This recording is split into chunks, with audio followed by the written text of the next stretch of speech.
हाँ जी Jaspreet ma'am, ma'am unmute करियो जी। हेलो हाँ जी good morning ma'am. Good morning ma'am. हाँ जी फर्स्ट स्क्रीन मैनू शेयर कर दो। हाँ जी हाँ जी।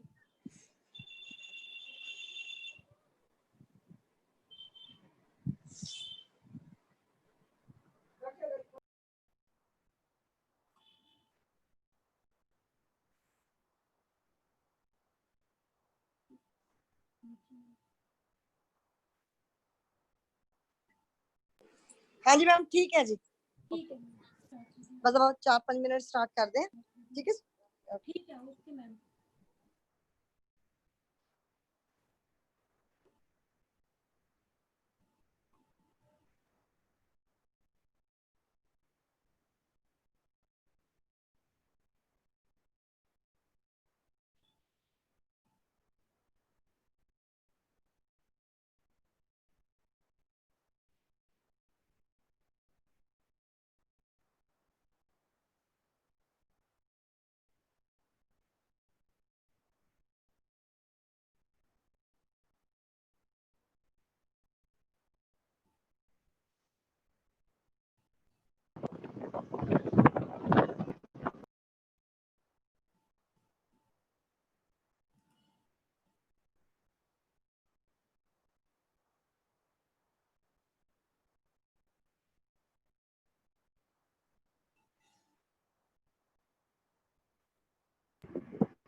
हाँ जी जसप्रीत मैम स्टार्ट करिए जी।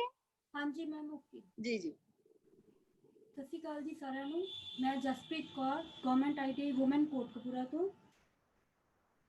ਸਭ ਤੋਂ ਪਹਿਲਾਂ ਤਾਂ ਮੈਂ ਆਪਣੇ ਡਿਪਾਰਟਮੈਂਟ ਦਾ ਤੇ ਸ਼੍ਰੀ ਵਰਜਿੰਦਰ ਧਵਨ ਜੀ ਸਰ ਅਤੇ ਆਈਟੀਓਟੀ ਦੇ ਪੂਰੇ ਸਟਾਫ ਦਾ ਬਹੁਤ-ਬਹੁਤ ਧੰਨਵਾਦ ਕਰਦੀ ਹਾਂ ਜਿਨ੍ਹਾਂ ਨੇ ਮੈਨੂੰ ਇਸ ਪਲੇਟਫਾਰਮ ਤੇ ਟੌਪਿਕ ਆਪਣਾ ਲੈਕਚਰ ਦੇਣ ਦਾ ਮੌਕਾ ਦਿੱਤਾ।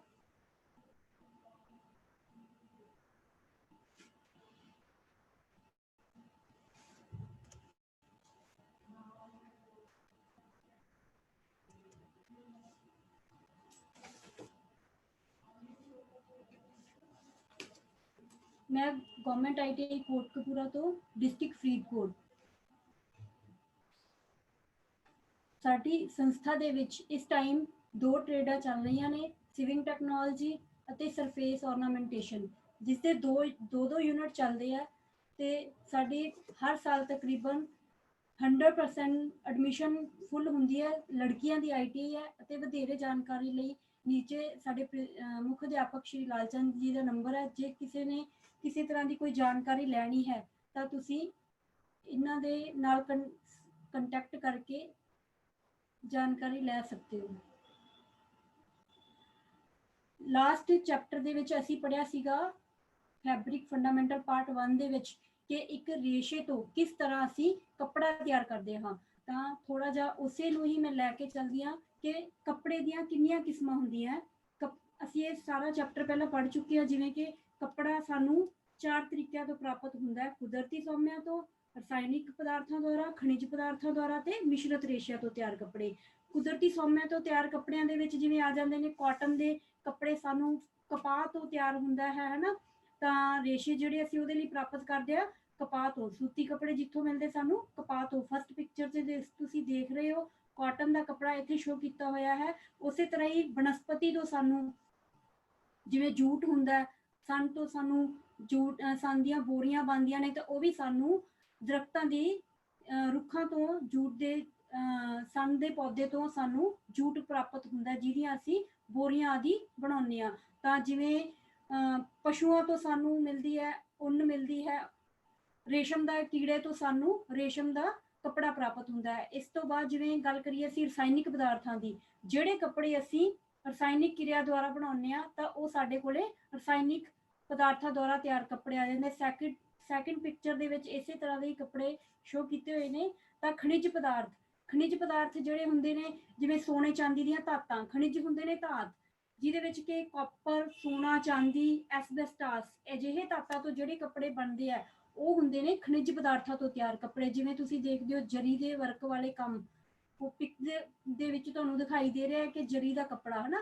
ਜਰੀ ਦਾ ਕੱਪੜਾ ਜਿਵੇਂ ਬ੍ਰੋਕੇਡ ਸਿਲਕ ਦੇ ਵਿੱਚ ਤੁਸੀਂ ਦੇਖਦੇ ਹੋ ਉਹਦੇ ਚ 골ਡਨ ਜਾਂ ਸਿਲਵਰ ਕਲਰ ਦੀਆਂ ਤਾਰਾਂ ਵਗਾਈਆਂ ਹੁੰਦੀਆਂ ਤਾਂ ਉਹ ਜਿਹੜਾ ਰੇਸ਼ਾ ਹੈਗਾ ਸਾਨੂੰ ਖਣਿਜ ਪਦਾਰਥਾਂ ਤੋਂ ਪ੍ਰਾਪਤ ਹੋਇਆ ਹੁੰਦਾ ਹੈ। ਇਸੇ ਤਰ੍ਹਾਂ ਹੀ 골ਡਨ ਕਲਰ ਜਿਹੜਾ ਹੈਗਾ ਉਹ ਖਣਿਜ ਪਦਾਰਥਾਂ ਤੋਂ ਤਿਆਰ ਹੁੰਦਾ ਹੈ ਨਾ ਸੋਨੇ ਦੀ ਧਾਤ ਤੋਂ। ਤਾਂ ਚਾਂਦੀ ਜਿਵੇਂ ਕਹ ਲਓ ਸਿਲਵਰ ਕਲਰ ਜਿਵੇਂ ਤੁਸੀਂ ਅੱਜ ਕੱਲ੍ਹ ਗੋਟਾ ਪੱਟੀ ਦਾ वर्क ਜਿਹੜਾ ਹੈਗਾ ਕਾਫੀ ਪਪੂਲਰ ਹੋਇਆ ਹੈਗਾ। ਤਾਂ ਇਸ ਤਰ੍ਹਾਂ ਦਾ ਜਿਹੜਾ ਵੀ ਤੁਹਾਡੇ ਕੋਲੇ ਕੰਮ ਹੁੰਦਾ ਉਹ ਚਾਂਦੀ ਦੀਆਂ ਧਾਤ ਤੋਂ ਤੁਸੀਂ ਤਿੱਲੇ ਦੀ ਵਰਤੋਂ ਕਰਦੇ ਹੋ ਤਾਂ ਇਹ ਸਾਰੀਆਂ ਚੀਜ਼ਾਂ ਸਾਨੂੰ ਖਣਿਜ ਪਦਾਰਥਾਂ ਤੋਂ ਮਿਲਦੀਆਂ। ਇਹਦੇ ਵਿੱਚ ਹੀ ਇੱਕ ਹੁੰਦਾ ਐਸਬੈਸਟਾਸ ਉਹ ਵੀ ਇੱਕ ਪ੍ਰਕਾਰ ਦੀ ਧਾਤ ਹੈ। ਐਸਬੈਸਟਾਸ ਦਾ ਜਿਹੜਾ ਕੱਪੜਾ ਤਿਆਰ ਹੁੰਦਾ ਉਹ ਇੱਕ ਖਾਸ ਕਿਸਮ ਦੇ ड्रैस बनाने ਲਈ ਕੀਤਾ ਜਾਂਦਾ ਹੈ ਜਿਹਦੇ ਵਿੱਚ ਕੀ ਹੈਗਾ ਤੁਸੀਂ ਸਾਰਿਆਂ ਨੇ ਦੇਖਿਆ ਕਿ ਅੱਗ ਜਦੋਂ ਕਿਤੇ ਲੱਗ ਜਾਂਦੀ ਹੈ ਤਾਂ ਫਾਇਰ ਬ੍ਰਿਗੇਡ ਵਾਲੇ ਜਿਹੜੇ ਬੁਲਾਏ ਜਾਂਦੇ ਆ ਤਾਂ ਉਹਨਾਂ ਦੀ ਇੱਕ ਖਾਸ ਡਰੈਸਅਪ ਹੁੰਦਾ ਜਿਹੜਾ ਉਹਨਾਂ ਦੀ ਮਤਲਬ ਡਰੈਸ ਦਾ ਕੱਪੜਾ ਹੁੰਦਾ ਉਹ ਇਸੇ ਧਾਤ ਦਾ ਬਣਿਆ ਹੁੰਦਾ ਤਾਂ ਜੋ ਉਸ ਉੱਪਰ ਅੱਗ ਦਾ ਕਿਸੇ ਤਰ੍ਹਾਂ ਦਾ ਕੋਈ ਇਫੈਕਟ ਨਹੀਂ ਪੈਂਦਾ। ਮਿਸ਼ਰਤ ਰੇਸ਼ਿਆਂ ਤੋਂ ਤਿਆਰ ਜਿਹੜਾ ਕੱਪੜਾ ਹੁੰਦਾ ਹੈ ਕੁਦਰਤੀ ਅਤੇ ਰਸਾਇਣਿਕ ਕਿਰਿਆ ਦੇ ਆਪਸ ਦੇ ਮਿਲਾਨ 'ਚ ਜਿਹੜੇ ਕੱਪੜੇ ਬਣਦੇ ਨੇ ਉਹਨਾਂ ਨੂੰ ਅਸੀਂ ਮਿਸ਼ਰਤ ਰੇਸ਼ੇ ਕਹਿੰਦੇ ਆ। ਜਿਹਦੇ ਵਿੱਚ ਕੀ ਆ ਜਾਂਦੇ ਨੇ ਜਿਵੇਂ ਟੈਰੀ ਰੂਬੀਆ ਕੀ ਹੁੰਦਾ ਟੈਰੀਲੀਨ ਪਲੱਸ ਰੂਬੀਆ ਮਤਲਬ ਇੱਕ ਤੁਹਾਡਾ ਰਸਾਇਣਿਕ ਪਦਾਰਥਾਂ ਦੁਆਰਾ ਕੱਪੜਾ ਤਿਆਰ ਹੋਇਆ ਹੋਇਆ ਇੱਕ ਤੁਹਾਡਾ ਰੇਸ਼ਾ ਜਿਹੜਾ ਹੈਗਾ ਕੁਦਰਤੀ ਸੌਮੇ ਤੋਂ ਜਿਵੇਂ ਸੂਤੀ ਰੂਬੀਆ ਹੁੰਦੀ ਹੈ ਸੂਤੀ। ਤਾਂ ਉਹਨਾਂ ਦੋਨਾਂ ਨੂੰ ਜਦੋਂ ਅਸੀਂ ਮਿਲਾ ਕੇ ਕੱਪੜਾ ਤਿਆਰ ਕਰ ਲੈਂਦੇ ਹਾਂ ਤਾਂ ਸਾਡੇ ਕੋਲੇ ਉਹ ਮਿਸ਼ਰਤ ਰੇਸ਼ਿਆਂ ਤੋਂ ਤਿਆਰ ਹੋਏ ਹੋਏ ਕੱਪੜੇ ਆ ਜਾਂਦੇ ਆ। ਜਦੋਂ ਸਾਡੇ ਕੋਲੇ ਕੱਪੜੇ ਬਣ ਜਾਂਦੇ ਨੇ ਤੇ ਪਰ ਸਾਨੂੰ ਇਹਨਾਂ ਗੱਲਾਂ ਦੇ ਵਿੱਚੋਂ ਕਾਫੀ ਇਸ ਚੀਜ਼ਾਂ ਦਾ ਧਿਆਨ ਰੱਖਣਾ ਚਾਹੀਦਾ ਹੈ ਕਿ ਰੇਸ਼ਿਆਂ ਦੀ ਪਹਿਚਾਣ ਅਸੀਂ ਕਿਵੇਂ ਕਰਨੀ ਹੈ। ਤੁਸੀਂ ਸਾਰਿਆਂ ਨੇ ਹੀ ਪੜ੍ਹਿਆ ਹੈਗਾ ਕਿ ਜਿਵੇਂ ਕਿਉਂਕਿ ਆਪਾਂ ਇਸ ਚੈਪਟਰ ਦੀ ਰਿਵੀਜ਼ਨ ਹੀ ਕਰ ਰਹੇ ਹਾਂ ਰਿਵੀਜ਼ਨ ਦਾ ਟਾਈਮ ਚੱਲ ਰਿਹਾ ਤਾਂ ਇਹ ਚੀਜ਼ਾਂ ਤੁਸੀਂ ਦੇਖੀਆਂ ਹੀ ਆ ਕਿ ਜਦੋਂ ਤੁਸੀਂ ਕੋਈ ਕੱਪੜਾ ਖਰੀਦਣ ਜਾਂਦੇ ਹੋ ਜਾਂ ਜਿਵੇਂ ਤੁਸੀਂ ਦੇਖਦੇ ਹੋ ਕਿ ਜਦੋਂ ਤੁਸੀਂ ਕੋਈ ਉੱਨ ਵਗੈਰਾ ਜਾਂ ਪਸ਼ਮੀਨੇ ਦੀ ਕੋਈ ਚੀਜ਼ ਦੇਖਦੇ ਆ ਤਾਂ ਪੁਰਾਣੇ ਟਾਈਮ ਦੀਆਂ ਜਿਹੜੀਆਂ ਲੇਡੀਜ਼ ਹੁੰਦੀਆਂ ਤਾਂ ਬਹੁਤ ਨਿਰਖ ਕਰਕੇ ਕੱਪੜੇ ਨੂੰ ਖਰੀਦਦੀਆਂ। ਤਾਂ ਅੱਜ ਦੇ ਟਾਈਮ ਦੇ ਵਿੱਚ ਜਦੋਂ ਤੁਸੀਂ, ਕਿਉਂਕਿ ਸਭ ਨੂੰ ਹੀ ਪਤਾ ਕਿ ਇੰਨਾ ਅਸੀਂ ਪੈਸਾ ਲਾ ਕੇ ਕੱਪੜੇ ਨੂੰ ਖਰੀਦਣਾ ਹੁੰਦਾ, ਤਾਂ ਸਾਨੂੰ ਉਸ ਦੇ ਬਾਰੇ ਦੇ ਵਿੱਚ ਗਿਆਨ ਹੋਣਾ ਚਾਹੀਦਾ ਕਿ ਕੱਪੜਾ ਕਿਸ ਕਿਸਮ ਦਾ ਹੈ, ਤਾਂ ਉਹਦੇ ਵਿੱਚ ਕਿਹੜੇ ਤਰੀਕੇ ਦੇ ਰੇਸ਼ੇ ਵਰਤੇ ਗਏ ਨੇ। ਤਾਂ ਇਸ ਦੇ ਲਈ ਸਾਨੂੰ ਰੇਸ਼ਿਆਂ ਦੀ ਪਹਿਚਾਣ ਹੋਣੀ ਬਹੁਤ ਜ਼ਰੂਰੀ ਹੈ। ਤਾਂ ਰੇਸ਼ਿਆਂ ਦੀ ਪਹਿਚਾਣ ਅਸੀਂ 3 ਤਰੀਕਿਆਂ ਨਾਲ ਕਰ ਸਕਦੇ ਹਾਂ, ਜਿਹਦੇ ਵਿੱਚ ਕਿ ਮਾਈਕਰੋਸਕੋਪ ਦੇ ਟੈਸਟ ਦੁਆਰਾ, ਬਰਨਿੰਗ ਟੈਸਟ, ਸਾੜ ਕੇ ਕੱਪੜੇ ਨੂੰ ਦੇਖ ਲੈਂਦੇ ਆ, ਤੇ ਕੈਮੀਕਲ ਟੈਸਟ। ਕੈਮੀਕਲ ਟੈਸਟ ਸਭ ਤੋਂ ਪਹਿਲਾਂ ਰੇਸ਼ਾ ਆ ਗਿਆ ਕਾਟਨ। ਕਾਟਨ ਜਿਹੜਾ ਹੁੰਦਾ ਹੈ ਸੂਤੀ ਕੱਪੜਾ। ਸੂਤੀ ਕੱਪੜੇ ਨੂੰ ਜਦੋਂ ਤੁਸੀਂ ਮਾਈਕਰੋਸਕੋਪ ਦੇ ਨੀਚੇ ਦੇਖਦੇ ਹੋ ਤਾਂ ਉਹਦੇ ਜਿਹੜੇ ਧਾਗੇ ਹੁੰਦੇ ਨੇ ਇੱਕ ਰੱਸੇ ਦੀ ਟਾਈਪ 'ਚ, ਤੁਸੀਂ ਦੇਖਦੇ ਹੋ ਨਾ ਰੱਸੇ ਦੇ ਉੱਪਰ ਜਿਵੇਂ ਵਲ ਪੜਾਏ ਹੁੰਦੇ ਆ, ਤਾਂ ਉਹ ਤੁਹਾਨੂੰ ਰੱਸੇ ਦੀ ਟਾਈਪ ਦੇ ਵਿੱਚ ਉਹਦੇ ਜਿਹੜੇ ਮਾਈਕਰੋਸਕੋਪ ਦੇ ਨੀਚੇ ਦੇਖਣ ਤੇ ਤੁਹਾਨੂੰ ਪਤਾ ਲੱਗਦਾ ਹੈਗਾ ਕਿ ਇਹ ਕਾਟਨ, ਪਿਓਰ ਕਾਟਨ ਜਿਹੜੀ ਹੈਗੀ ਹੈ ਕੱਪੜੇ ਦੇ ਲਈ ਵਰਤੀ ਗਈ ਹੈ। ਉਸੇ ਤਰ੍ਹਾਂ ਜਦੋਂ ਤੁਸੀਂ ਉਹਨੂੰ ਸਾੜ ਕੇ ਦੇਖਦੇ ਹੋ ਤਾਂ ਤੁਹਾਨੂੰ ਪਤਾ ਹੀ ਹੈ, ਜਦੋਂ ਕਾਟਨ ਦੇ ਕੱਪੜੇ ਨੂੰ ਤੁਸੀਂ ਅੱਗ ਲਾਉਂਦੇ ਹੋ ਹਨਾ, ਤਾਂ ਉਹ ਇੱਕਦਮ ਸੜ ਜਾਂਦਾ ਹੈ ਤੇ ਉਹਦੀ ਕੋਈ ਰਾਖ ਵਗੈਰਾ ਵੀ ਨਹੀਂ ਬਚਦੀ, ਤੇ ਜਦੋਂ ਅਸੀਂ ਸਾੜਦੇ ਹਾਂ ਤਾਂ ਉਹਦੀ ਲੋ ਕੀ ਹੈਗੀ ਆ, ਪੀਲੇ ਰੰਗ ਦੀ ਨਿਕਲਦੀ ਹੈ। ਇਸੇ ਤਰ੍ਹਾਂ ਜਦੋਂ ਅਸੀਂ ਉਹਨੂੰ ਕੈਮੀਕਲ ਟੈਸਟ ਕਰਦੇ ਹਾਂ, ਕਿਸੇ ਤਰ੍ਹਾਂ ਦਾ ਕੋਈ ਐਸਿਡ ਵਗੈਰਾ ਦੇ ਨਾਲ ਖਾਰੇ ਪਾਣੀ ਵਗੈਰਾ ਦੇ ਵਿੱਚ ਪਾ ਕੇ ਦੇਖਦੇ ਹਾਂ, ਤਾਂ ਉਹਦੇ 'ਚ ਕੀ ਹੁੰਦਾ ਹੈ, ਖਾਰੇ ਪਾਣੀ ਦਾ ਕਾਟਨ ਦੇ ਕੱਪੜੇ ਤੇ ਕੋਈ ਵੀ ਨਹੀਂ ਅਸਰ ਹੁੰਦਾ। ਹੁਣ ਤੁਸੀਂ ਘਰਾਂ ਦੇ ਵਿੱਚ ਸ਼ੋਰੇ ਵਾਲਾ ਪਾਣੀ ਵੀ ਇਹ ਯੂਜ਼ ਕਰਦੇ ਹੋ, ਖਾਰੇ ਵਾਲਾ, ਤਾਂ ਕਾਟਨ ਦੇ ਕੱਪੜੇ ਤੇ ਕੋਈ ਵੀ ਇਫੈਕਟ ਨਹੀਂ ਪੈਂਦਾ, ਐਸਿਡ ਵਗੈਰਾ ਦਾ ਇਹਦੇ ਤੇ ਕਿਸੇ ਤਰ੍ਹਾਂ ਦਾ ਕੋਈ ਇਫੈਕਟ ਨਹੀਂ ਪੈਂਦਾ। ਇਸੇ ਤਰ੍ਹਾਂ ਹੀ ਜਿਹੜੀ ਮਰਸਰਾਈਜ਼ਡ ਕਾਟਨ, ਮਤਲਬ ਕਿ ਸ਼ਰਿੰਕ ਕੀਤਾ ਹੋਇਆ ਜਿਹੜਾ ਕਾਟਨ ਦਾ ਕੱਪੜਾ ਹੈਗਾ, ਸ਼ਰਿੰਕ ਕੀਤਾ ਕੱਪੜਾ ਤੁਹਾਨੂੰ ਸਭ ਨੂੰ ਹੀ ਪਤਾ, ਜਦੋਂ ਤੁਸੀਂ ਖਰੀਦਣ ਜਾਂਦੇ ਹੋ ਮਾਰਕੀਟ 'ਚ ਤਾਂ ਇੱਕ ਸਟੈਂਪ ਲੱਗੀ ਹੁੰਦੀ ਹੈ ਉਸ ਕੱਪੜੇ ਦੇ ਉੱਪਰ ਮਰਸਰਾਈਜ਼ ਦੀ, ਵੀ ਇਹ ਪਹਿਲਾਂ ਤੋਂ ਹੀ ਸ਼ਰਿੰਕ ਕੀਤਾ ਗਿਆ ਹੈਗਾ। ਤਾਂ ਜਦੋਂ ਤੁਸੀਂ ਇਹਨੂੰ ਮਾਈਕਰੋਸਕੋਪ ਦੇ ਨੀਚੇ ਰੱਖ ਕੇ ਦੇਖਦੇ ਹੋ ਤਾਂ ਜਿਹੜੀ ਤਾਰ ਦੇ ਵਿੱਚ ਕੱਪੜੇ ਦਾ ਜਿਹੜਾ ਰੇਸ਼ਾ ਹੋਊਗਾ ਉਹ ਛੋਟੀਆਂ ਛੋਟੀਆਂ ਬਿੰਦੀਆਂ ਦੇ ਰੂਪ ਵਿੱਚ, ਛੋਟੇ ਛੋਟੇ ਕਣ ਉਹਦੇ ਵਿੱਚ ਤੁਹਾਨੂੰ ਮਾਈਕਰੋਸਕੋਪ ਦੇ ਨੀਚੇ ਰੱਖਣ ਤੇ ਦਿਖਾਈ ਦਿੰਦੇ ਨੇ। ਤੇ ਜਦੋਂ ਇਹ ਵੀ ਕਾਟਨ ਹੈ ਤਾਂ ਇਹ ਵੀ ਬਿਲਕੁਲ ਆਸਾਨੀ ਨਾਲ ਹੀ ਸੜ ਜਾਂਦਾ, ਤੇ ਇਹਦੀ ਵੀ ਕੋਈ ਰਾਖ ਨਹੀਂ ਬਚਦੀ ਅਤੇ ਲੋ ਇਹਦੀ ਪੀਲੀ ਹੁੰਦੀ ਹੈ। ਤੇ ਸੜਨ ਤੇ ਇਹਦੀ ਵੀ, ਕਿਉਂਕਿ ਹੈ ਤਾਂ ਇਹ ਕਾਟਨ ਹੀ, ਤਾਂ ਸੜਨ ਤੇ ਇਹ ਵੀ ਕਾਗਜ਼ ਦੀ ਸੜਨ ਦੇ ਵਰਗੀ ਸਮੈਲ ਆਉਂਦੀ ਹੈ, ਤੇ ਕਿਸੇ ਤਰ੍ਹਾਂ ਦੀ ਕੋਈ ਅਸਰ ਨਹੀਂ ਹੁੰਦਾ ਇਹਦੇ ਤੇ ਤੇਜ਼ਾਬ ਆਦਿ ਦਾ। ਉਸ ਤੋਂ ਬਾਅਦ ਜੇ ਅਸੀਂ ਗੱਲ ਕਰੀਏ ਉੱਨ, ਇਹ ਸਾਰੇ ਤੁਹਾਡੇ ਕੋਲੇ ਹੈਗੇ ਕੁਦਰਤੀ, ਜਿਹੜੇ ਸਾਨੂੰ ਕੁਦਰਤੀ ਰੇਸ਼ਿਆਂ ਤੋਂ ਪ੍ਰਾਪਤ ਹੁੰਦੇ ਨੇ। ਤਾਂ ਉੱਨ ਜਿਹੜੀ ਹੁੰਦੀ ਹੈ, ਵੂਲ ਤੁਸੀਂ ਵਰਤਦੇ ਹੋ, ਤਾਂ ਜਦੋਂ ਤੁਸੀਂ ਉਹਦੇ ਇੱਕ ਟੁਕੜੇ ਨੂੰ, ਉੱਨ ਦੇ ਜਿਹੜੇ ਟੁਕੜੇ ਨੂੰ ਤੁਸੀਂ ਮਾਈਕਰੋਸਕੋਪ ਦੇ ਨੀਚੇ ਰੱਖ ਕੇ ਦੇਖੋਗੇ ਤਾਂ ਮੱਛੀ ਦੀ ਸਕੇਲ, ਜਿਵੇਂ ਮੱਛੀ ਦੀ ਸਤਹ ਹੁੰਦੀ ਹੈ ਨਾ, ਉਸ ਤਰੀਕੇ ਨਾਲ ਤੁਹਾਨੂੰ ਉਹਦਾ ਜਿਹੜਾ ਹੈਗਾ ਰੇਸ਼ਾ ਹੈਗਾ ਦਿਖਾਈ ਦੇਊਗਾ। ਇਸੇ ਤਰ੍ਹਾਂ ਹੀ ਜਦੋਂ ਸੜਦਾ ਹੈਗਾ ਤਾਂ ਉਹ ਬਿਲਕੁਲ ਹੌਲੀ ਹੌਲੀ ਸੜਦਾ। ਤੁਸੀਂ ਦੇਖਿਓ ਧਿਆਨ ਨਾਲ, ਜਦੋਂ ਉੱਨ ਸੜਨ ਲੱਗਦੀ ਹੈ ਤਾਂ ਹਲਕੀ ਹਲਕੀ ਬੈਕ ਤੇ ਜਾਂਦੀ ਹੈ, ਤਾਂ ਉਹ ਬਿਲਕੁਲ ਹੌਲੀ ਹੌਲੀ ਸੜਦਾ ਹੈ, ਤਾਂ ਬਾਅਦ ਦੇ ਵਿੱਚ ਉਹ ਇਕੱਠਾ ਹੋ ਕੇ ਗੋਲੀ ਬਣ ਜਾਂਦਾ। ਇੱਕ ਉਹਦੇ ਨਾਲ ਕੀ ਹੁੰਦਾ, ਉਹ ਇਕੱਠਾ ਹੋ ਕੇ ਇੱਕ ਗੋਲੀ ਦੀ ਟਾਈਪ ਦੇ ਵਿੱਚ ਬਣ ਜਾਂਦਾ, ਤੇ ਇਹਦੀ ਵੀ ਜਿਹੜੀ ਰਾਖ ਬਣਦੀ ਹੈ ਉਹ ਪੀਲੇ ਰੰਗ ਦੀ ਲੋ ਨਿਕਲਦੀ ਹੈ, ਤੇ ਰਾਖ ਜਿਹੜੀ ਹੈਗੀ ਇੱਕ ਗੋਲੀ ਦੇ ਰੂਪ ਵਿੱਚ ਇਕੱਠੀ ਹੋ ਜਾਂਦੀ ਹੈ। ਤਾਂ ਜਦੋਂ ਇਹਨੂੰ ਸਾੜਿਆ ਜਾਂਦਾ ਤਾਂ ਇਹਦੇ ਦੇ ਵਿੱਚੋਂ ਸਮੈਲ ਕੀ ਆਉਂਦੀ ਹੈ, ਜਿਵੇਂ ਪੰਛੀ ਦੇ ਖੰਭਾਂ ਨੂੰ ਸਾੜਿਆ ਜਾਂਦਾ, ਪੰਛੀ ਦੇ ਖੰਭ ਜਦੋਂ ਸੜ ਜਾਂਦੇ ਤਾਂ ਜਿਹੜੀ ਸਮੈਲ ਉਹਦੇ ਵਿੱਚੋਂ ਆਉਂਦੀ ਹੈ, ਤਾਂ ਉਸ ਤਰੀਕੇ ਦੀ ਇਹਦੇ ਵਿੱਚੋਂ ਗੰਧ ਆਉਂਦੀ ਹੈ। ਤਾਂ ਜਦੋਂ ਉਹਨਾਂ ਨੂੰ ਤੁਸੀਂ ਕੈਮੀਕਲ ਦੇ ਵਿੱਚ ਯੂਜ਼ ਕਰਦੇ ਹੋ, ਤਾਂ ਹੀ ਉਹਦਾ ਆਪਾਂ ਜਦੋਂ ਘਰਾਂ ਦੇ ਵਿੱਚ ਕੱਪੜੇ ਧੋਨੇ ਆ ਤਾਂ ਇਹਦੇ ਵਿੱਚ ਕਿਹਾ ਜਾਂਦਾ ਹੈ ਕਿ ਜ਼ਿਆਦਾ ਕਾਸਟਿਕ ਵਾਲਾ ਅਸੀਂ ਸਰਫ ਨਹੀਂ ਵਰਤਣਾ, ਅਸੀਂ ਈਜ਼ੀ ਵਗੈਰਾ ਜਿਹੜਾ ਵਰਤਦੇ ਆ, ਇਸੇ ਕਰਕੇ ਵਰਤਦੇ ਆ ਕਿ ਰੇਸ਼ੇ ਜਿਹੜੇ ਹੈਗੇ ਆ ਉਹਦੇ ਖਰਾਬ ਨਾ ਹੋਵੇ, ਸਾਡਾ ਉਹਨਾਂ ਦਾ ਜਿਹੜਾ ਵਸਤਰ ਹੈਗਾ ਉਹ ਖਰਾਬ ਨਾ ਹੋਵੇ। ਇਸ ਕਰਕੇ ਕੀ ਹੈਗਾ, ਕਿਉਂਕਿ ਇਹ ਰੇਸ਼ੇ ਜਿਹੜੇ ਹੈਗੇ ਆ ਖਾਰੇ ਪਾਣੀ ਦੇ ਵਿੱਚ ਜਾਂ ਖਾਰੇ ਘੋਲ ਦੇ ਵਿੱਚ ਹੈਗੇ ਆ, ਘੁਲ ਜਾਂਦੇ ਆ, ਤੇ ਇਹਦੇ ਤੇ ਕਿਸੇ ਤਰ੍ਹਾਂ ਦਾ ਕੋਈ ਐਸਿਡ ਦਾ ਅਸਰ ਨਹੀਂ ਹੁੰਦਾ।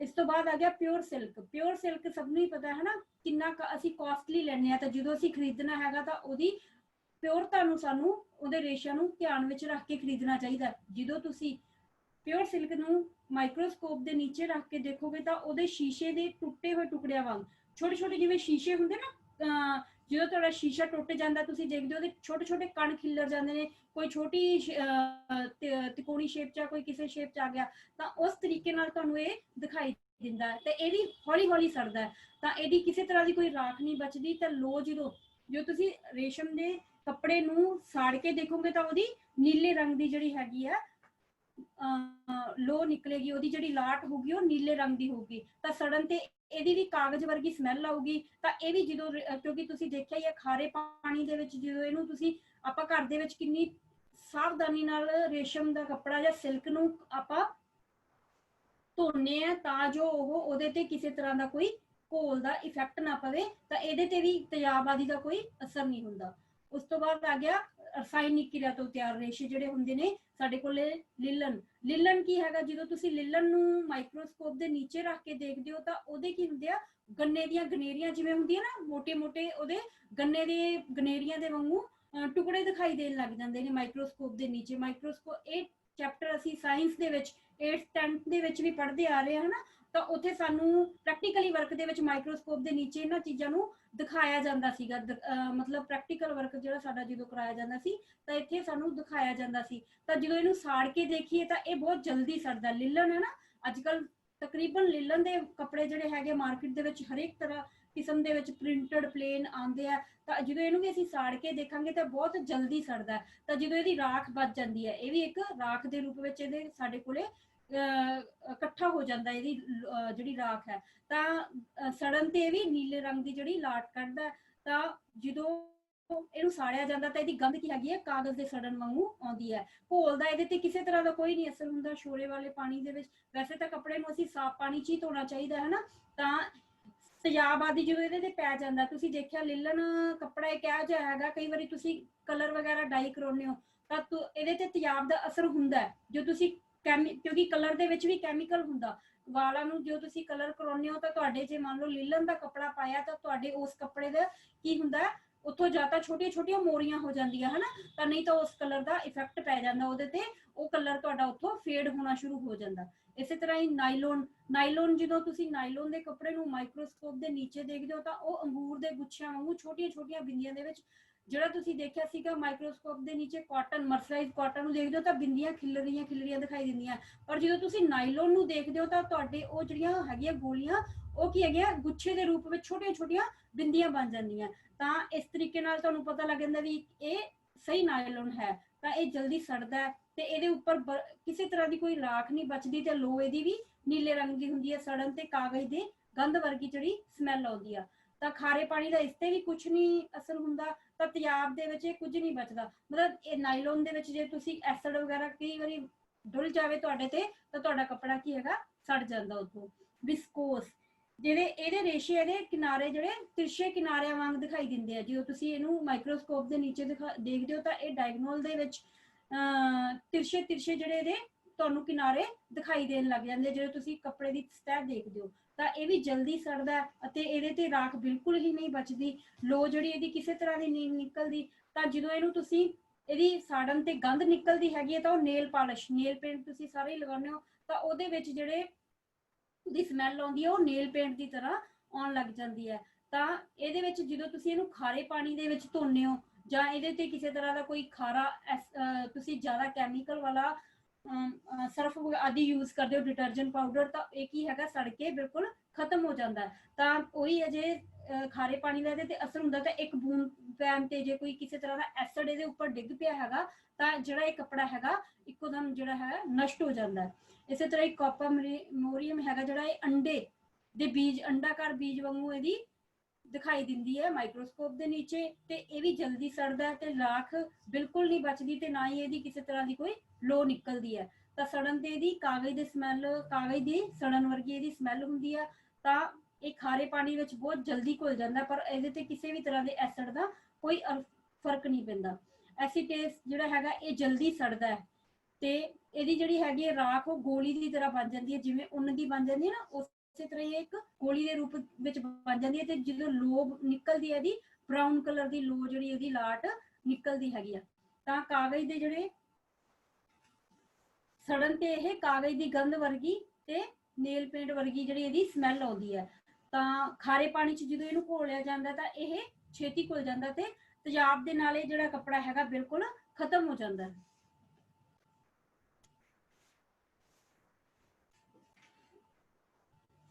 ਇਸ ਤੋਂ ਬਾਅਦ ਅਸੀਂ ਰੇਸ਼ਿਆਂ ਦੀ ਚੋਣ, ਰੇਸ਼ਿਆਂ ਬਾਰੇ ਸਾਨੂੰ ਸਾਰੀ ਜਾਣਕਾਰੀ ਹੋ ਗਈ ਹੈ। ਤਾਂ ਉਸ ਤੋਂ ਬਾਅਦ ਜਦੋਂ ਤੁਸੀਂ ਕੱਪੜੇ ਨੂੰ ਸਟਿਚ ਕਰਨ ਲੱਗਣਾ ਹੈ ਹਨਾ, ਜਦੋਂ ਤੁਸੀਂ ਕੱਪੜਾ ਸਟਿਚ ਕਰਦੇ ਹੋ ਤਾਂ ਇਹ ਸਾਰਿਆਂ ਨੂੰ ਹੀ ਪਤਾ ਹੈ ਕਿ ਜਦੋਂ ਕੱਪੜਾ ਕੋਈ ਵੀ ਖਰੀਦਿਆ ਤਾਂ ਅਸੀਂ ਉਹਦੀ ਲੋੜ ਦੇ ਅਨੁਸਾਰ ਕੱਪੜੇ ਦੇ ਉੱਤੇ ਕਿਹੜੇ ਨੰਬਰ ਦੀ ਸੂਈ ਲੱਗਣੀ ਹੈ, ਕਿਹੜੇ ਨੰਬਰ ਦਾ ਅਸੀਂ ਧਾਗੇ ਨੂੰ ਵਰਤਣਾ ਹੈ, ਤਾਂ ਜੋ ਜਿਹੜਾ ਸਾਡਾ ਕੱਪੜਾ ਹੈਗਾ ਸਹੀ ਤਰੀਕੇ ਨਾਲ ਸੀਤਾ ਜਾਵੇ। ਕਿਉਂਕਿ ਜਦੋਂ ਤੁਸੀਂ ਮੰਨ ਲਓ ਤੁਹਾਡਾ ਕੱਪੜਾ ਬਹੁਤ ਹੀ ਪਤਲਾ ਹੈ, ਬਹੁਤ ਹੀ ਮਹੀਨ ਕੱਪੜਾ ਹੈਗਾ, ਤਾਂ ਤੁਸੀਂ ਉਹਦੇ ਤੇ ਮੋਟੇ ਨੰਬਰ ਦੀ ਸੂਈ ਨਾਲ ਕੰਮ ਕਰ ਰਹੇ ਹੋ, ਥ੍ਰੈਡ ਤੁਹਾਡੇ ਕੋਲੇ ਮੋਟਾ ਹੈਗਾ, ਤਾਂ ਉਹਦੇ ਵਿੱਚ ਕੀ ਹੁੰਦਾ ਹੈਗਾ, ਜਿਹੜਾ ਤੁਹਾਡਾ ਕੱਪੜਾ ਹੈਗਾ ਜਾਂ ਤਾਂ ਉਹਦੇ ਵਿੱਚੋਂ ਤਾਰਾਂ ਨਿਕਲਣ ਲੱਗ ਜਾਂਦੀਆਂ, ਜਿਹਨੂੰ ਅਸੀਂ ਕਹਿੰਦੇ ਕਈ ਵਾਰੀ ਛਿੱਜ ਜਾਂਦਾ, ਸੀਮ ਸਲਾਈ ਲਾਉਂਦੇ ਹੋ ਤਾਂ, ਜਾਂ ਉਹਦੇ ਵਿੱਚ ਕੀ ਹੈਗਾ ਛੋਟੀਆਂ ਛੋਟੀਆਂ ਮੋਰੀਆਂ ਬਣਨੀਆਂ ਸ਼ੁਰੂ ਹੋ ਜਾਂਦੀਆਂ। ਤਾਂ ਕਿਉਂਕਿ ਤੁਹਾਡਾ ਜਿਹੜਾ ਕੱਪੜਾ ਹੈਗਾ ਉਹਦੇ ਅਕੋਰਡਿੰਗ ਤੁਸੀਂ ਸੂਈ ਤੇ ਧਾਗੇ ਦੀ ਜਿਹੜੀ ਵਰਤੋਂ ਨਹੀਂ ਕੀਤੀ। ਤਾਂ ਅੱਜ ਇਹਦੇ ਵਿੱਚ ਅਸੀਂ ਪੜਾਂਗੇ ਕਿ ਕਿਹੜੇ ਕੱਪੜੇ ਦੇ ਉੱਪਰ ਕਿਹੜੇ ਨੰਬਰ ਦੀ ਸੂਈ, ਮਸ਼ੀਨ ਦੀਆਂ ਕਿਹੜੇ ਨੰਬਰ ਦੀਆਂ ਅਸੀਂ ਸੂਈਆਂ ਦੀ ਵਰਤੋਂ ਕਰਨੀ ਹੈ, ਤੇ ਕਿਹੜਾ ਧਾਗਾ ਅਸੀਂ ਉੱਥੇ ਵਰਤੋਂ ਵਿੱਚ ਲਿਆਉਣਾ ਹੈ, ਤਾਂ ਜੋ ਜਿਹੜਾ ਸਾਡਾ ਕੱਪੜਾ ਹੈਗਾ ਸਹੀ ਤਰੀਕੇ ਨਾਲ ਸਟਿਚ ਕੀਤਾ ਜਾਵੇ। ਸਭ ਤੋਂ ਪਹਿਲਾਂ ਜਿਵੇਂ ਤੁਹਾਨੂੰ ਫੋਟੋ ਪਿਕ ਦੇ ਵਿੱਚ ਪਹਿਲੀ ਪਿਕਚਰ ਦੇ ਵਿੱਚ ਹਰੇਕ ਤਰ੍ਹਾਂ ਦਾ ਕੱਪੜਾ ਸ਼ੋ ਹੋ ਰਿਹਾ ਹੈ ਕਿ ਕਿਹੜਾ ਕੱਪੜਾ ਕਿੱਥੇ ਵਰਤਿਆ ਜਾਂਦਾ ਤੇ ਇਹਦੇ ਤੇ ਕਿਹੜੇ ਨੰਬਰ ਦੀ ਅਸੀਂ ਸੂਈ ਲਗਾਵਾਂਗੇ। ਤਾਂ ਜਿਵੇਂ ਬਰੀਕ ਮਲਮਲ, ਲੱਠਾ ਤੇ ਲਿਲਨ। ਬਰੀਕ ਮਲਮਲ ਜਿਵੇਂ ਤੁਸੀਂ ਲਾਈਨਿੰਗ ਵਗੈਰਾ ਦਾ ਕੱਪੜਾ ਯੂਜ਼ ਕਰਦੇ ਹੋ, ਮਲਮਲ ਬਹੁਤ ਹੀ ਪਤਲਾ ਸੌਫਟ ਕੱਪੜਾ ਹੁੰਦਾ ਹੈ ਨਾ। ਇਸੇ ਤਰ੍ਹਾਂ ਹੀ ਇੱਕ ਲੱਠਾ ਵੀ ਦੋ ਤਰ੍ਹਾਂ ਦਾ, ਇੱਕ ਪਤਲਾ ਤੇ ਇੱਕ ਥੋੜਾ ਮੋਟਾਈ ਦੇ ਵਿੱਚ ਹੁੰਦਾ। ਤਾਂ ਜਦੋਂ ਤੁਸੀਂ ਬਰੀਕ ਲੱਠੇ ਨੂੰ ਤੇ ਬਰੀਕ ਮਲਮਲ ਤੇ ਲਿਲਨ, ਜਿਹੜਾ ਤੁਸੀਂ ਰੂਟੀਨ ਦੇ ਵਿੱਚ ਅੱਜ ਕੱਲ ਕੱਪੜਾ ਪਾ ਰਹੇ ਹੋ, ਅੱਜ ਦੇ ਟਾਈਮ 'ਚ ਜਿਹੜੇ ਲਿਲਨ ਦੇ ਕੱਪੜੇ ਨਾਰਮਲ ਸੂਈ ਨਾਲ, ਜਿਵੇਂ ਤੁਸੀਂ ਘਰਾਂ ਦੇ ਵਿੱਚ ਅਸੀਂ 14 ਤੇ 16 ਨੰਬਰ ਦੀ ਸੂਈ ਯੂਜ਼ ਕਰਦੇ ਆ, ਪਰ ਉਹਦੇ 'ਚ ਜਦੋਂ ਤੁਸੀਂ ਕੰਮ ਕਰਦੇ ਹੋ ਤਾਂ ਉਹਦੇ ਵਿੱਚ ਕਈ ਵਾਰੀ ਛੇਦ ਬਣ ਜਾਂਦੇ, ਸਾਈਡ ਦੀਆਂ ਸਲਾਈਆਂ ਤੁਸੀਂ ਦੇਖਦੇ ਹੋ, ਜਾਂ ਜਿਵੇਂ ਤੁਸੀਂ ਡਾਟ ਵਗੈਰਾ ਪਾਉਂਦੇ ਹੋ ਤਾਂ ਉੱਥੇ ਕੀ ਹੈਗਾ ਤੁਹਾਡੇ ਇਸੇ ਕਰਕੇ ਹੀ ਆਉਂਦੀ ਹੈ ਦਿੱਕਤ, ਕਿਉਂਕਿ ਤੁਸੀਂ ਉੱਥੇ ਸੂਈ ਨੂੰ ਜਿਹੜਾ ਹੈਗਾ ਚੇਂਜ ਨਹੀਂ ਕੀਤਾ। ਤਾਂ ਇਹਨਾਂ ਕੱਪੜਿਆਂ ਲਈ ਅਸੀਂ 9 ਨੰਬਰ ਦੀ ਸੂਈ ਨੂੰ ਵਰਤਣਾ ਹੈਗਾ। ਤਾਂ ਧਾਗਾ ਤੁਸੀਂ ਦੇਖਿਆ ਰੀਲ, ਮੈਂ ਪਹਿਲਾਂ ਵੀ ਜਿਹੜਾ ਚੈਪਟਰ ਤੁਹਾਨੂੰ ਪੜਾਇਆ ਸੀ ਉਹਦੇ ਵਿੱਚ ਤੁਹਾਨੂੰ ਦੱਸਿਆ ਸੀ, ਹਰੇਕ ਜਿਹੜੀ ਰੀਲ ਹੁੰਦੀ ਆ, ਜਾਂ ਤੁਸੀਂ ਕੋਈ ਗੁੱਛੀ ਵਰਤਦੇ ਹੋ, ਕਿਸੇ ਤਰ੍ਹਾਂ ਦੀ ਕੋਈ ਰੇਸ਼ਮੀ ਰੀਲ ਕਢਾਈ ਦੇ ਲਈ ਯੂਜ਼ ਕਰ ਰਹੇ ਹੋ, ਤਾਂ ਉਸ ਰੀਲ ਦੇ ਉੱਪਰ ਇੱਕ ਨੰਬਰ ਲੱਗਿਆ ਹੁੰਦਾ ਵੀ ਇਸ ਨੰਬਰ ਦਾ ਨਾਮ ਦੱਸ ਕੇ ਤੁਸੀਂ ਆਪਣੀ ਜਿਹੜੀ ਵਰਤੋਂ ਵਿੱਚ ਲਿਆਉਣ ਵਾਲੀ ਸੂਈ ਨੂੰ ਤੇ ਰੀਲ ਨੂੰ ਵਰਤ ਸਕਦੇ ਹੋ। ਤਾਂ ਸੂਤੀ ਜੇ ਤੁਸੀਂ ਰੀਲ ਦੀ ਵਰਤੋਂ ਕਰਨੀ ਹੈਗੀ ਹੈ ਕੱਪੜੇ ਸਟਿਚ ਕਰਨ ਲਈ, ਤਾਂ ਤੁਸੀਂ ਉੱਥੇ 100 ਤੋਂ 150 ਨੰਬਰ ਦੇ ਵਿੱਚ ਸੈਂਟਰ 'ਚ ਜਿਹੜਾ 150 ਤੋਂ 100 ਉੱਪਰ ਲਿਖਿਆ ਹੋਊਗਾ, ਉਸ ਧਾਗੇ ਨੂੰ ਤੁਸੀਂ ਵਰਤੋਂ ਵਿੱਚ ਲੈ ਕੇ ਆਉਣਾ। ਤਾਂ ਜੇ ਤੁਸੀਂ ਰੇਸ਼ਮੀ ਰੀਲ ਨਾਲ ਉਸ ਉੱਪਰ ਕੋਈ ਚੀਜ਼ ਦਾ ਕੰਮ ਕਰ ਰਹੇ ਹੋ, ਤਾਂ ਉੱਥੇ ਤੁਸੀਂ ਕੀ ਹੈਗਾ 30 ਨੰਬਰ ਦੀ ਜਿਹੜੀ ਰੀਲ ਹੋਊਗੀ ਉਸ ਧਾਗੇ ਨੂੰ ਤੁਸੀਂ ਵਰਤੋਂ ਵਿੱਚ ਲੈ ਕੇ ਆਉਣਾ। ਇਸ ਤੋਂ ਬਾਅਦ ਜਿਵੇਂ ਬਹੁਤ ਹੀ ਫਾਈਨ ਕੈਲੀਕੇ ਤੇ ਬਰੀਕ ਰੇਸ਼ਮ, ਕਈ ਤਰ੍ਹਾਂ ਦੇ ਅੱਜ ਦੇ ਟਾਈਮ ਦੇ ਵਿੱਚ ਬਾਜ਼ਾਰ ਦੇ ਵਿੱਚ ਕਿੰਨੇ ਤਰ੍ਹਾਂ ਦੇ ਕੱਪੜੇ ਆਉਂਦੇ ਨੇ ਹਨਾ। ਬਰੀਕ ਰੇਸ਼ਮ ਜਿੱਥੇ ਤੁਸੀਂ ਵਰਤੋਂ ਦੇ ਵਿੱਚ ਲੈ ਕੇ ਆਉਣਾ, ਬਹੁਤ ਫਾਈਨ ਕੱਪੜੇ ਜਿਹੜੇ ਬਹੁਤ ਹੀ ਸੌਫਟ ਹੁੰਦੇ ਆ ਨਾ, ਜਾਂ ਜਿਵੇਂ ਤੁਸੀਂ ਕਹ ਲਓ ਆਪਣਾ ਜਿਹੜਾ ਸਟੈਚੇਬਲ ਕੱਪੜਾ ਤੁਸੀਂ ਵਰਤਦੇ ਹੋ, ਜਿਨ੍ਹਾਂ ਨੂੰ ਅੱਜ ਦੇ ਟਾਈਮ 'ਚ ਲੋਕੀ ਤੋਲ ਵਾਲਾ ਕੱਪੜਾ ਵੀ ਕਹਦੇ, ਜੋ ਤੁਸੀਂ ਇਹੋ ਜਿਹੇ ਕੱਪੜੇ ਦੇ ਉੱਪਰ ਕੰਮ ਕਰ ਰਹੇ ਹੋ, ਤਾਂ ਤੁਸੀਂ ਉੱਥੇ ਕੀ ਹੈਗਾ 11 ਨੰਬਰ ਦੀ ਸੂਈ ਨੂੰ ਜਿਹੜਾ ਵਰਤੋਂ ਵਿੱਚ ਲੈ ਕੇ ਆਉਣਾ। ਇਹਦੇ ਨਾਲ ਕੀ ਹੁੰਦਾ, ਤੁਸੀਂ ਜਦੋਂ ਕਈ ਵਾਰੀ ਤੁਸੀਂ ਘਰ ਦੇ ਵਿੱਚ ਤੁਹਾਡੀ ਕੋਈ ਟੀ-ਸ਼ਰਟ ਦਾ ਉੱਧੜ ਗਿਆ ਹੈਗਾ ਹਨਾ, ਤੇ ਜਾਂ ਤੁਸੀਂ ਇੱਥੇ ਮੈਂ ਤੁਹਾਨੂੰ ਆਪਣਾ ਐਕਸਪੀਰੀਅੰਸ ਦੱਸਦੀ ਹਾਂ, ਕਈ ਵਾਰੀ ਤੁਹਾਡੇ ਲੋਅਰ ਦਾ ਕੋਈ ਟੰਕਾ ਉੱਧੜ ਗਿਆ ਹੈਗਾ, ਤਾਂ ਉੱਥੇ ਤੁਸੀਂ ਕੀ ਕਰ ਸਕਦੇ ਹੋ, ਸੂਈ ਨੂੰ ਤੁਸੀਂ 11 ਨੰਬਰ ਦੀ ਚੜਾ ਲਿਆ। ਪਰ ਕਈ ਵਾਰੀ ਜਦੋਂ ਅਸੀਂ ਮਸ਼ੀਨ ਦੇ ਉੱਪਰ, ਸਿੰਪਲ ਮਸ਼ੀਨ ਦੇ ਉੱਪਰ ਜਦੋਂ ਤੁਸੀਂ ਸੂਈ ਲਗਾ ਲਈ ਹੈ, ਤਾਂ ਕਈ ਵਾਰੀ ਟੰਕਾ ਕੀ ਹੈਗਾ ਟਾਪ ਦੇਣ ਲੱਗ ਜਾਂਦਾ, ਤਾਂ ਤੁਸੀਂ ਉਸ ਸੂਈ ਨੂੰ ਹਲਕਾ ਜਿਹਾ ਤੁਸੀਂ ਆਇਲ ਲਾ ਲਓ, ਸਰੋਂ ਦਾ ਤੇਲ ਲਾ ਸਕਦੇ ਹੋ ਤੁਸੀਂ ਇੱਥੇ, ਠੀਕ ਹੈ। ਤੇ ਜਾਂ ਤੁਸੀਂ ਜਿਹੜੀ ਸੂਈ ਵਾਲਾ ਗੱਜ ਹੁੰਦਾ ਹੈ ਨਾ, ਨੀਡਲ ਬਾਰ ਜਿਹੜੀ ਹੁੰਦੀ ਆ, ਉਹਦੇ ਉੱਪਰ ਤੁਸੀਂ ਹਲਕਾ ਜਿਹਾ 1 ਪੁਆਇੰਟ ਤੁਸੀਂ ਸਰਸੋਂ ਦਾ ਤੇਲ ਲਗਾ ਲਓਗੇ, ਤਾਂ ਤੁਹਾਡੀ ਜਿਹੜੀ ਸਲਾਈ ਹੈਗੀ ਆ ਉਹ ਬਿਲਕੁਲ ਸਾਫ਼ ਤੇ ਸਹੀ ਲੱਗੂਗੀ। ਕਿਉਂਕਿ ਕਈ ਵਾਰੀ 11 ਨੰਬਰ ਦੀ ਸੂਈ ਨੂੰ ਜਦੋਂ ਤੁਸੀਂ ਚੜਾਉਂਦੇ ਹੋ ਤਾਂ ਕਈ ਵਾਰੀ ਉੱਚੀ ਨੀਵੀਂ ਰਹਿ ਜਾਵੇ, ਤਾਂ ਉਹ ਸੂਈ ਜਿਹੜੀ ਸਲਾਈ ਹੈਗੀ ਟਾਪ ਦੇਣ ਲੱਗ ਜਾਂਦੀ ਹੈ। ਪਰ ਜਦੋਂ ਤੁਸੀਂ ਉਹਦੇ ਹਲਕਾ ਜਿਹਾ ਤੇਲ ਦੇ ਲਿਆ, ਤਾਂ ਤੁਹਾਡੀ ਸਲਾਈ ਬਿਲਕੁਲ ਪੱਕੀ ਲੱਗ ਜਾਂਦੀ ਹੈ। ਤਾਂ ਇੱਥੇ ਤੁਸੀਂ ਧਾਗੇ ਨੂੰ ਯੂਜ਼ ਕਰਨਾ ਹੈਗਾ 80 ਤੋਂ 100 ਨੰਬਰ ਦੇ ਵਿੱਚ। ਤਾਂ ਰੇਸ਼ਮੀ ਜਿਹੜਾ ਧਾਗਾ ਤੁਸੀਂ ਉਹਦੇ ਉੱਪਰ ਕਿਸੇ ਤਰ੍ਹਾਂ ਦਾ ਕੋਈ ਟਾਂਕਾ ਵਗੈਰਾ ਯੂਜ਼ ਕਰ ਰਹੇ ਹੋ, ਕਿਸੇ ਤਰ੍ਹਾਂ ਦਾ ਕੰਮ ਕਰਦੇ ਹੋ, ਕਿਉਂਕਿ ਤੁਸੀਂ ਦੇਖਿਆ ਨਾ ਜਦੋਂ ਕਈ ਵਾਰੀ ਤੁਸੀਂ ਕਿਸੇ ਕੱਪੜੇ ਨੂੰ ਸਜਾਉਣ ਲਈ ਹੱਥੀ ਟਾਂਕੇ ਬਣਾਉਂਦੇ ਆ ਉੱਪਰ ਆਪਾਂ ਹਨਾ, ਕੋਈ ਤੁਸੀਂ ਫਿਸ਼ ਬੋਨ ਕਰ ਲਿਆ ਹੈਗਾ, ਕੋਈ ਤੁਸੀਂ ਮੱਛੀ ਟਾਂਕਾ ਬਣਾ ਲਿਆ ਹੈਗਾ, ਤਾਂ ਹੈਰਿੰਗ ਬੋਨ ਸਟਿਚ ਜਿਵੇਂ ਤੁਸੀਂ ਕਰ ਲੈਂਦੇ ਹੋ, ਫੈਦਰ ਸਟਿਚ ਦੀ ਵਰਤੋਂ ਕਰਦੇ ਹੋ। ਪਰ ਜਦੋਂ ਤੁਸੀਂ ਉਹਨਾਂ ਦੇ ਉੱਪਰ ਥ੍ਰੈਡ ਦਾ ਨੰਬਰ ਸਹੀ ਨਹੀਂ ਯੂਜ਼ ਕੀਤਾ, ਤਾਂ ਜਿਹੜਾ ਉਹ ਤੁਹਾਡਾ ਟਾਂਕਾ ਹੈਗਾ ਬਹੁਤ ਬਰੀਕ ਬਰੀਕ ਦਿਖਣ ਲੱਗ ਜਾਂਦਾ, ਤੇ ਜਾਂ ਉਹਦੀ ਚਮਕ ਵਗੈਰਾ ਜਿਹੜੀ ਹੈਗੀ ਕੱਪੜੇ ਦੇ ਉੱਪਰ ਸਹੀ ਨਹੀਂ ਆਉਂਦੀ। ਜੇ ਤੁਸੀਂ ਸਹੀ ਨੰਬਰ ਦਾ ਧਾਗਾ ਉੱਥੇ ਯੂਜ਼ ਕੀਤਾ ਹੋਊਗਾ, ਤਾਂ ਤੁਹਾਡਾ ਪੂਰਾ ਉਸ ਦਿੱਖ ਜਿਹੜੀ ਹੈਗੀ ਹੈ ਸਾਫ਼ ਦਿਖੂਗੀ। ਇਸ ਤੋਂ ਬਾਅਦ ਜਿਵੇਂ ਆ ਜਾਂਦਾ ਪਾਪਲੀਨ ਹੋ ਗਿਆ ਮੋਟਾ ਲੱਠਾ। ਹੁਣ ਜਿਵੇਂ ਪਹਿਲਾਂ ਆਪਾਂ ਪਤਲਾ ਮੈਂ ਕਿਹਾ ਸੀ ਬਰੀਕ ਹੁੰਦਾ ਇੱਕ ਲੱਠਾ, ਇੱਕ ਹੁੰਦਾ ਥੋੜਾ ਮੋਟਾ ਲੱਠਾ। ਤੇ ਰੇਸ਼ਮੀ ਸੂਟ ਜਿਵੇਂ ਰੂਟੀਨ ਦੇ ਵਿੱਚ ਅੱਜ ਦੇ ਟਾਈਮ ਦੇ ਵਿੱਚ ਜਿਹੜੇ ਕੱਪੜੇ ਆਉਂਦੇ ਨੇ ਇਹਨਾਂ ਅਸੀਂ ਕੱਪੜਿਆਂ ਦੀ ਵਰਤੋਂ ਕਰਦੇ ਆ ਤਾਂ ਇੱਥੇ ਅਸੀਂ ਕਿੰਨੇ ਨੰਬਰ ਦੀ ਯੂਜ਼ ਕਰਦੇ ਆ ਸੂਈ 14 ਨੰਬਰ ਦੀ ਰੂਟੀਨ 'ਚ ਅਸੀਂ 14 ਤੇ 16 ਨੰਬਰ ਹੀ ਸੂਈ ਨੂੰ ਵਰਤੋਂ ਵਿੱਚ ਲਿਆਉਂਦੇ ਆ ਡੋਮੈਸਟਿਕ ਮਾਡਲ ਜਿੰਨੇ ਵੀ ਅਸੀਂ ਵਰਤਦੇ ਹੈਗੇ ਆ ਘਰਾਂ ਦੇ ਵਿੱਚ ਤਾਂ ਇੱਥੇ 14 ਨੰਬਰ ਦੀ ਅਸੀਂ ਸੂਈ ਵਰਤਦੇ ਹੈਗੇ ਤਾਂ ਸੂਤੀ ਧਾਗਾ ਜਿਹੜਾ ਤੁਸੀਂ ਵਰਤਣਾ ਹੈਗਾ 60 ਤੋਂ 80 ਨੰਬਰ ਦੇ ਵਿੱਚ ਤਾਂ ਰੇਸ਼ਮੀ ਧਾਗਾ ਜਦੋਂ ਤੁਸੀਂ ਉਹਦੇ ਤੇ ਕੋਈ ਕੰਮ ਕਰਨ ਲਈ ਵਰਤਣਾ ਹੈਗਾ ਤਾਂ ਤੁਸੀਂ 20 ਨੰਬਰ ਜਿਹੜਾ ਹੈਗਾ ਵਰਤੋਂ ਵਿੱਚ ਲੈ ਕੇ ਆਉਣਾ ਨੰਬਰ 4 ਤੇ ਆ ਜਾਂਦਾ ਮੋਟਾ ਕੈਲੀਕੋ ਰੇਸ਼ਮ ਤੇ ਹਲਕਾ ਗਰਮ ਕੱਪੜਾ ਹੁਣ ਥੋੜੇ ਗਰਮ ਕੱਪੜੇ ਜਿਵੇਂ ਸਰਦੀਆਂ ਦੇ ਕੱਪੜੇ ਆ ਜਾਂਦੇ ਨੇ ਹਨਾ ਉਹਦੇ ਵਿੱਚ ਜਿਵੇਂ ਕਈ ਤਰ੍ਹਾਂ ਦੇ ਗਰਮ ਕੱਪੜੇ ਆਉਂਦੇ ਨੇ ਸਪਨ ਆਦਿ ਜਿਵੇਂ ਪੁਰਾਣੇ ਟਾਈਮ 'ਚ ਸੀ ਤਾਂ ਉੱਥੇ ਜਦੋਂ ਤੁਸੀਂ 14 ਨੰਬਰ ਦੀ ਸੂਈ ਯੂਜ਼ ਕਰੋਗੇ ਤਾਂ ਉਹਦੇ 'ਚੋਂ ਬਰੀਕ ਸੂਈ ਹੁੰਦੀ ਹੈ ਨਾ ਤਾਂ ਉਹਦੀ ਜਿਹੜੀ ਸਿਲਾਈ ਹੋਊਗੀ ਉਹ ਥੋੜੀ ਖਿੱਚਵੀਂ ਆ ਜਾਂਦੀ ਹੈ ਤਾਂ ਇਸ ਕਰਕੇ ਤੁਸੀਂ ਉੱਥੇ ਸੂਈ ਦਾ ਨੰਬਰ ਚੇਂਜ ਕਰ ਲੈਣਾ ਰੇਸ਼ਮ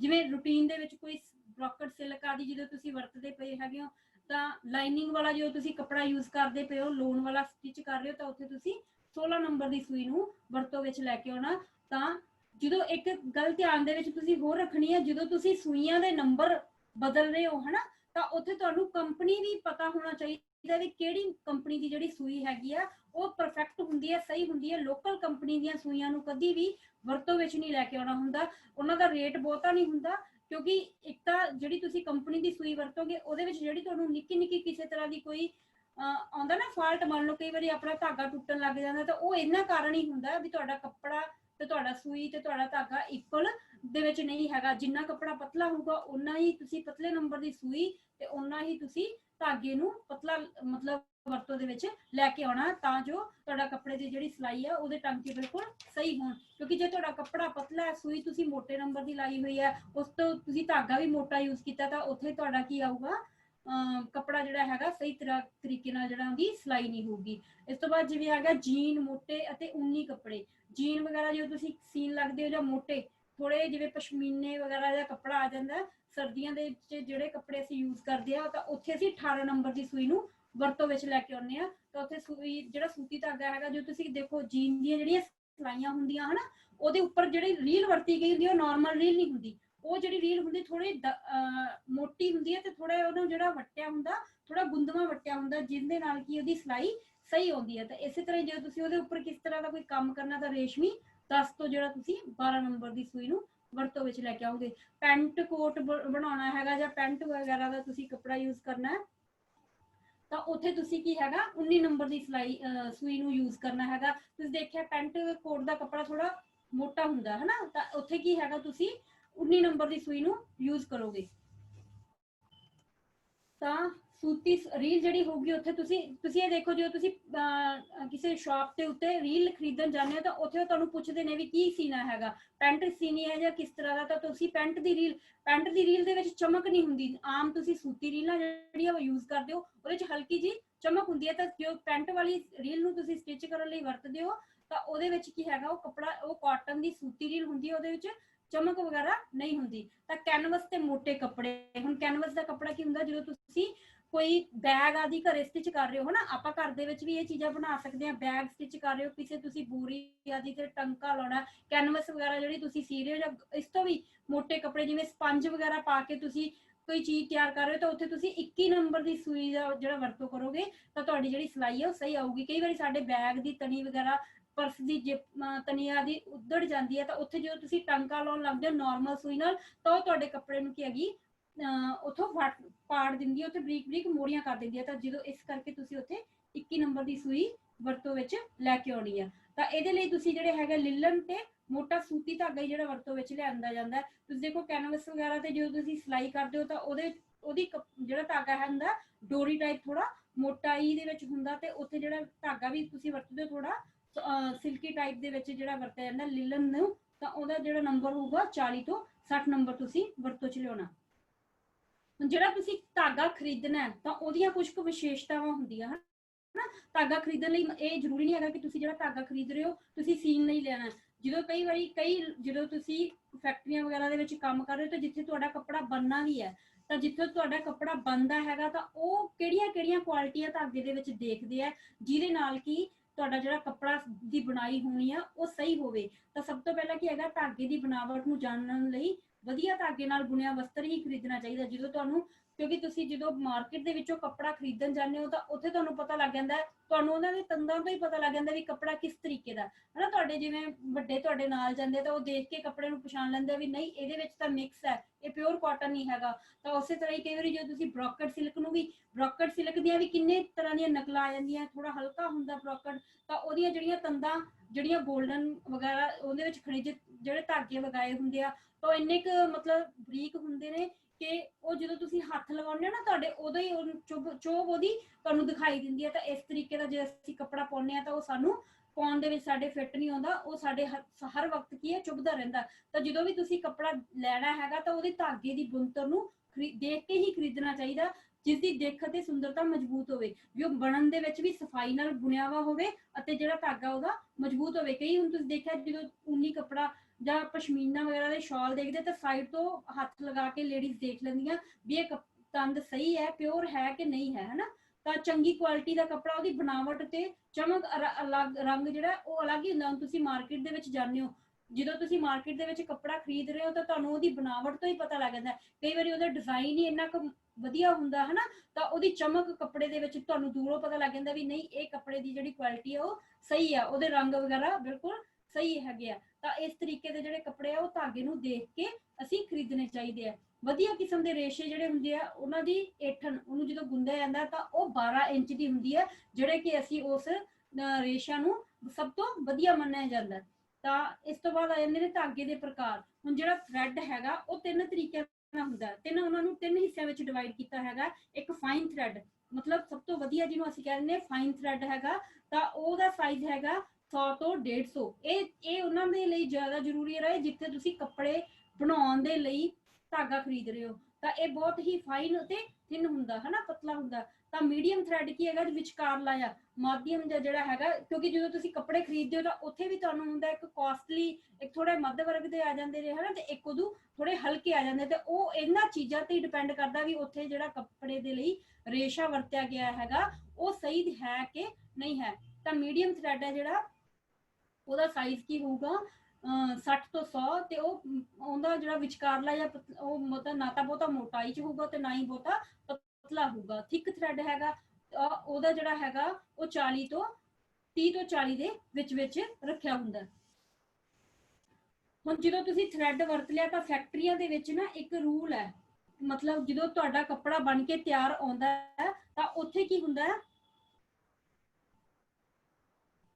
ਫੈਕਟਰੀਆਂ ਦੇ ਵਿੱਚ ਇੱਕ ਹੁੰਦੀ ਹੈ, ਜਦੋਂ ਕੋਈ ਕੱਪੜਾ ਤਿਆਰ ਹੋ ਜਾਂਦਾ ਤਾਂ ਉੱਥੇ ਜਦੋਂ ਨਿਕਲਦਾ ਹੈਗਾ ਤਾਂ ਉਹਨਾਂ ਨੂੰ ਕਾਫੀ ਗੱਲਾਂ ਦਾ ਜਿਹੜਾ ਸਾਹਮਣਾ ਕਰਨਾ ਪੈਂਦਾ, ਜਿਹਦਾ ਇੱਕ ਹਿੱਸਾ ਹੈਗਾ ਬ੍ਰੋਕਨ ਨੀਡਲ ਪਾਲਿਸੀ। ਬ੍ਰੋਕਨ ਮਤਲਬ ਟੁੱਟੀਆਂ ਹੋਈਆਂ ਸੂਈਆਂ ਦੇ ਸੰਬੰਧ ਦੇ ਵਿੱਚ ਉਹਨਾਂ ਨੇ ਇੱਕ ਪਾਲਿਸੀ ਤਿਆਰ ਕੀਤੀ ਹੋਈ ਹੈ। ਕੱਪੜੇ ਸਿਉਂਦੇ ਸਮੇਂ ਕਦੀ ਕਦੀ ਸੂਈ ਟੁੱਟ ਕੇ ਜਾਂ ਸੂਈ ਜਾਂ ਪਿੰਨ ਟੁੱਟ ਜਾਂਦੀ ਹੈ, ਤਾਂ ਕਦੀ ਕਦੀ ਟੁੱਟੀਆਂ ਹੋਈਆਂ ਸੂਈਆਂ ਜਾਂ ਪਿੰਨ ਜਿਹੜੇ ਉਹ ਪੈਕਿੰਗ ਸਮੇਂ ਕੱਪੜੇ ਦੇ ਨਾਲ ਹੀ ਲੱਗੀਆਂ ਰਹਿ ਜਾਂਦੀਆਂ। ਕਈ ਵਾਰੀ ਤੁਸੀਂ ਕੱਪੜਾ ਸਟਿਚ ਕਰਦੇ ਪਏ ਹੋ ਨਾ ਤਾਂ ਤੁਹਾਡੀ ਸੂਈ ਦੀ ਜਿਹੜੀ ਨੋਕ ਟੁੱਟੀ ਹੁੰਦੀ ਹੈ ਤਾਂ ਕੱਪੜੇ ਦੇ ਅੰਦਰ ਹੀ ਚਲੀ ਜਾਂਦੀ ਹੈ। ਜੇ ਤਾਂ ਆਪਾਂ ਨੂੰ ਦਿਖ ਜਾਂਦੀ ਹੈ ਤਾਂ ਆਪਾਂ ਕੱਢ ਦਿੰਦੇ ਆ, ਤੇ ਨਹੀਂ ਤਾਂ ਕਈ ਵਾਰੀ ਵਿੱਚੇ ਹੀ ਲੱਗੀ ਰਹਿ ਜਾਂਦੀ ਹੈ। ਤਾਂ ਫੈਕਟਰੀ ਦੇ ਵਿੱਚ ਕੀ ਹੁੰਦਾ, ਇਹ ਜਦੋਂ ਲੱਗੀ ਹੋਈ ਸੂਈ ਕਸਟਮਰ ਤੱਕ ਪਹੁੰਚ ਜਾਂਦੀ ਹੈ ਤਾਂ ਜਦੋਂ ਕਸਟਮਰ ਉਸ ਕੱਪੜੇ ਨੂੰ ਪਾਉਂਦਾ ਹੈ, ਜਦੋਂ ਉਹਦੇ ਕਿਸੇ ਪਾਰਟ ਦੇ ਉੱਤੇ ਉਹ ਸੂਈ ਲੱਗ ਗਈ ਹੈ ਨਾ, ਉਹਦੇ ਕਿਸੇ ਅੰਗ ਤੇ ਉਹ ਚੁੱਭ ਗਈ ਹੈ, ਤਾਂ ਇਹਦਾ ਹਰਜਾਨਾ ਕਿਹਨੂੰ ਭੁਗਤਣਾ ਪੈਂਦਾ ਹੈਗਾ, ਕੰਪਨੀ ਨੂੰ। ਕੰਪਨੀ ਦੇ ਉੱਤੇ ਉਹ ਕਈ ਤਰ੍ਹਾਂ ਦੇ ਕੇਸ ਵੀ ਕਰ ਸਕਦੇ ਆ।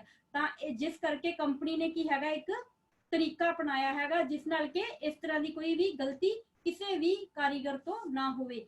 ਸਾਡੇ ਸੰਸਥਾ ਦੇ ਵਿੱਚ ਵੀ ਇੱਕ ਲਾਗ ਬੁੱਕ ਲਗਾਇਆ ਜਾਂਦਾ ਹੈ ਜੋ ਕਿ ਇਸੇ ਦੇ ਤਹਿਤ ਹੀ ਲੱਗਦੀ ਹੈ, ਕਿਉਂਕਿ ਜਦੋਂ ਤੁਸੀਂ ਆਈਟੀਆਈਆਂ ਦੇ ਵਿੱਚ ਕੰਮ ਕਰ ਰਹੇ ਹੋ ਤਾਂ ਹਰੇਕ ਇੰਸਟ੍ਰਕਟਰ ਦੀ ਇੱਕ ਲੌਗ ਬੁੱਕ ਲੱਗੀ ਹੁੰਦੀ ਹੈ ਜਿਹਦੇ ਵਿੱਚ ਕਿ ਮਸ਼ੀਨ ਦਾ ਤੇਲ ਕਦੋਂ ਖਤਮ ਹੋਇਆ, ਕਦੋਂ ਉਹਨੇ ਸਟਾਰਟ ਵਿੱਚ ਪਾਇਆ ਸੀ, ਕਿੰਨੀਆਂ ਸੂਈਆਂ ਉਸ ਮਸ਼ੀਨ ਤੇ ਟੁੱਟੀਆਂ ਨੇ, ਤੇ ਹਫਤੇ ਵਿੱਚ ਕਿੰਨਾ ਟਾਈਮ ਜਿਹੜੀ ਆ ਮਸ਼ੀਨ ਉਹ ਵਰਕ ਦੇ ਵਿੱਚ ਰਹੀ ਹੈ। ਇਹ ਸਾਰਾ ਜਿਹੜਾ ਰਿਕਾਰਡ ਹੈਗਾ ਉਹਦੇ ਉੱਤੇ ਰੱਖਿਆ ਜਾਂਦਾ ਹੈ। ਤਾਂ ਇਹਦੇ ਨਾਲ ਕਾਫੀ ਮਦਦ ਮਿਲਦੀ ਹੈ, ਕਿਉਂਕਿ ਕਈ ਵਾਰੀ ਕੀ ਹੁੰਦਾ ਜਦੋਂ ਕੰਪਨੀ ਦੇ ਵਿੱਚ ਜੇ ਮਸ਼ੀਨ ਦੀ ਸੂਈ ਲੱਗੀ ਕਿਤੇ ਗਈ ਚਲੀ ਹੈ ਤਾਂ ਜਦੋਂ ਨੁਕਸਾਨ ਕੰਪਨੀ ਨੂੰ ਭੁਗਤਣਾ ਪੈਂਦਾ। ਤਾਂ ਉਹਨਾਂ ਨੇ ਇੱਕ ਕੀ ਹੈ ਪਾਲਿਸੀ ਬਣਾ ਲਈ, ਜਿਸ ਕਰਕੇ ਕੰਪਨੀ ਦੇ ਕਾਰੀਗਰਾਂ ਦਾ ਇੱਕ ਫਰਜ਼ ਬਣ ਜਾਂਦਾ ਕਿ ਜਦੋਂ ਸੂਈ ਜਿਹੜੀ ਟੁੱਟਦੀ ਹੈ ਤਾਂ ਉਹਦੇ ਪੂਰੇ ਦੇ ਪੂਰੇ ਟੁਕੜੇ ਜਮ੍ਹਾਂ ਕਰਵਾਉਣੇ ਆ। ਮਤਲਬ ਟੋਟਲ ਜਿੰਨੀ ਸੂਈ ਦੇ ਟੁਕੜੇ ਹੋਏ ਹੈਗੇ ਆ ਉਹਦੀ ਨੋਕ ਤੋਂ ਲੈ ਕੇ ਉੱਪਰਲੀ ਪੁਆਇੰਟ ਤੱਕ ਦੇ ਸਾਰੇ ਜਿਹੜੇ ਪਾਰਟ ਹੈ ਉਹ ਜਮ੍ਹਾਂ ਕਰਵਾ ਕੇ ਹੀ ਨਵੀਂ ਸੂਈ ਜਿਹੜੀ ਹੈ ਉਹ ਲੈ ਸਕਦਾ, ਜਿਹਦੇ ਨਾਲ ਕਿ ਉਹ ਅੱਗੇ ਕੰਮ ਕਰੇ। ਤਾਂ ਇਸ ਤੇ ਕੀ ਹੈਗਾ ਕੰਪਨੀ ਨੇ ਕੁਝ ਰੂਲ ਬਣਾਤੇ। ਜਿਹਦੇ ਵਿੱਚੋਂ ਕੁਝ ਕੁ ਰੂਲ ਇਹ ਹੈ ਕਿ ਜਦੋਂ ਵੀ ਕਿਸੇ ਮਸ਼ੀਨ ਆਪਰੇਟਰ ਨੂੰ ਆਪਣੇ ਕੋਲੇ ਕੋਈ ਵੀ ਜਦੋਂ ਮਸ਼ੀਨ ਦੇ ਕੰਮ ਕਰ ਰਿਹਾ ਉਹ ਹੁੰਦਾ ਆਪਰੇਟਰ, ਤਾਂ ਉਹ ਮਸ਼ੀਨ ਆਪਰੇਟਰ ਨੂੰ ਆਪਣੇ ਕੋਲੇ ਕੋਈ ਵੀ ਫालतू ਸੂਈਆਂ ਰੱਖਣ ਦੀ ਇਜਾਜ਼ਤ ਨਹੀਂ ਹੈ। ਜਿਹੜੀ ਇੱਕ ਮਸ਼ੀਨ ਦੇ ਉੱਪਰ ਸੂਈ ਲੱਗੀ ਹੋਈ ਹੈ ਸਿਰਫ ਉਸੇ ਮਸ਼ੀਨ ਦੇ ਨਾਲ ਹੀ ਉਹਨੇ ਕੰਮ ਕਰਨਾ ਹੈ, ਉਹਦੇ ਕੋਲੇ ਕੋਈ ਫालतू ਐਕਸਟਰਾ ਜਿਹੜੀ ਸੂਈ ਹੈਗੀ ਆ ਨਹੀਂ ਹੋਣੀ ਚਾਹੀਦੀ। ਉਸ ਤੋਂ ਬਾਅਦ ਕੀ ਹੈਗਾ, ਸਾਰੀਆਂ ਵਾਧੂ ਸੂਈਆਂ ਜਿਹੜੀਆਂ ਪ੍ਰੋਡਕਸ਼ਨ ਦੇ ਇੰਚਾਰਜ ਕੋਲੇ ਹੀ ਜਮ੍ਹਾਂ ਹੋਣੀਆਂ ਚਾਹੀਦੀਆਂ।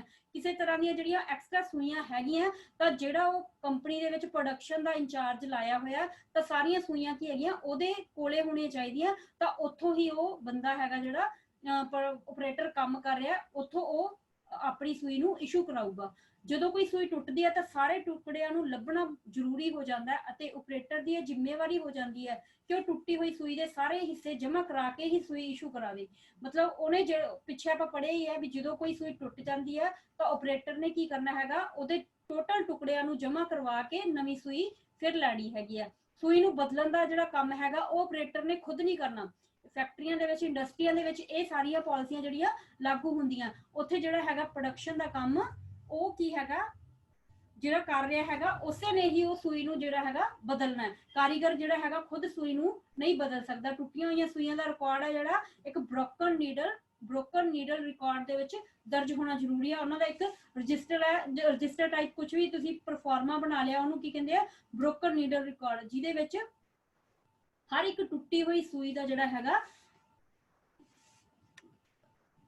ਰਿਕਾਰਡ ਰੱਖਿਆ ਜਾਂਦਾ। ਤਾਂ ਇਹਦੇ ਵਿੱਚ ਜਿਹੜੇ ਬ੍ਰੋਕਨ ਨੀਡਲ ਪਾਲਿਸੀ ਦੇ ਵਿੱਚ ਕੁਝ ਰੂਲ ਜਿਹੜੇ ਉਹਨਾਂ ਨੇ ਪਰਫਾਰਮੈਂਸ ਦੇ ਵਿੱਚ ਬਣਾਏ ਹੈ ਕਿ ਕਿਸ ਦਿਨ ਸੂਈ ਟੁੱਟੀ, ਮਿਤੀ ਉਸ ਤਰੀਕ ਉਸ ਡੇਟ ਨੂੰ ਉਹਦੇ ਵਿੱਚ ਮੈਂਸ਼ਨ ਕੀਤਾ ਹੋਣਾ ਚਾਹੀਦਾ ਹੈ ਕਿ ਕਿਸ ਦਿਨ ਉਹ ਸੂਈ ਪਹਿਲਾਂ ਚੜੀ ਹੋਈ ਸੀ ਤੇ ਉਹ ਕਿੰਨੇ ਟਾਈਮ ਬਾਅਦ ਉਹਨੇ ਉਹ ਸੂਈ ਜਿਹੜੀ ਹੈਗੀ ਆ ਟੁੱਟ ਗਈ ਹੈਗੀ ਆ। ਉਸ ਤੋਂ ਬਾਅਦ ਸਟਾਈਲ ਕੋਡ, ਜਿਹੜੀ ਮਸ਼ੀਨ ਦੇ ਉੱਪਰ ਉਹ ਕੰਮ ਕਰ ਰਿਹਾ ਸੀ ਆਪਰੇਟਰ, ਉਹ ਮਸ਼ੀਨ ਦਾ ਸਟਾਈਲ ਪਲੱਸ ਉਹ ਸੂਈ ਦਾ ਸਟਾਈਲ ਕੋਡ ਉਹਦੇ ਉੱਪਰ ਮੈਂਸ਼ਨ ਕੀਤਾ ਹੋਣਾ ਜ਼ਰੂਰੀ ਹੈ। ਆਪਰੇਟਰ ਦਾ ਨਾਮ, ਜੋ ਆਪਰੇਟਰ ਉਸ ਮਸ਼ੀਨ ਉੱਪਰ ਕੰਮ ਕਰ ਰਿਹਾ ਸੀ ਉਸ ਆਪਰੇਟਰ ਦਾ ਉਸ ਉੱਪਰ ਨਾਮ ਲਿਖਿਆ ਹੋਣਾ ਬਹੁਤ ਜ਼ਰੂਰੀ ਹੈ, ਜਿਸ ਦੇ ਨਾਲ ਕਿ ਪ੍ਰੋਡਕਸ਼ਨ ਕਰ ਰਹੇ ਇੰਚਾਰਜ ਨੂੰ ਜਾਣਕਾਰੀ ਹੁੰਦੀ ਹੈ ਕਿ ਕਿਸ ਆਪਰੇਟਰ ਤੋਂ ਕਿੰਨੀਆਂ ਸੂਈਆਂ ਦਾ ਜਿਹੜਾ ਹੈਗਾ ਟੁੱਟ ਚੁੱਕੀਆਂ ਨੇ। ਮਸ਼ੀਨ ਦੀ ਡਿਟੇਲ, ਜਿਹੜੀ ਮਸ਼ੀਨ ਤੇ ਉਹ ਕੰਮ ਕਰ ਰਿਹਾ ਸੀ ਉਹਦੀ ਪ੍ਰੋਪਰ ਡਿਟੇਲ ਜਿਹੜੀ ਹੈਗੀ ਆ ਉਸ ਵਿੱਚ ਲਿਖੀ ਜਾਂਦੀ ਹੈ। ਐਕਸ਼ਨ, ਜਦੋਂ ਮਸ਼ੀਨ ਦੀ ਸੂਈ ਟੁੱਟੀ ਤਾਂ ਉਸ ਦੇ ਉੱਪਰ ਕੀ ਐਕਸ਼ਨ ਲਿਆ ਗਿਆ, ਉਸ ਦੀ ਮਸ਼ੀਨ ਦੇ ਸੂਈ ਮਤਲਬ ਜਦੋਂ ਐਕਸ਼ਨ ਦੇ ਵਿੱਚ ਕੀ ਆ ਜਾਂਦਾ ਵੀ ਉਸ ਨੂੰ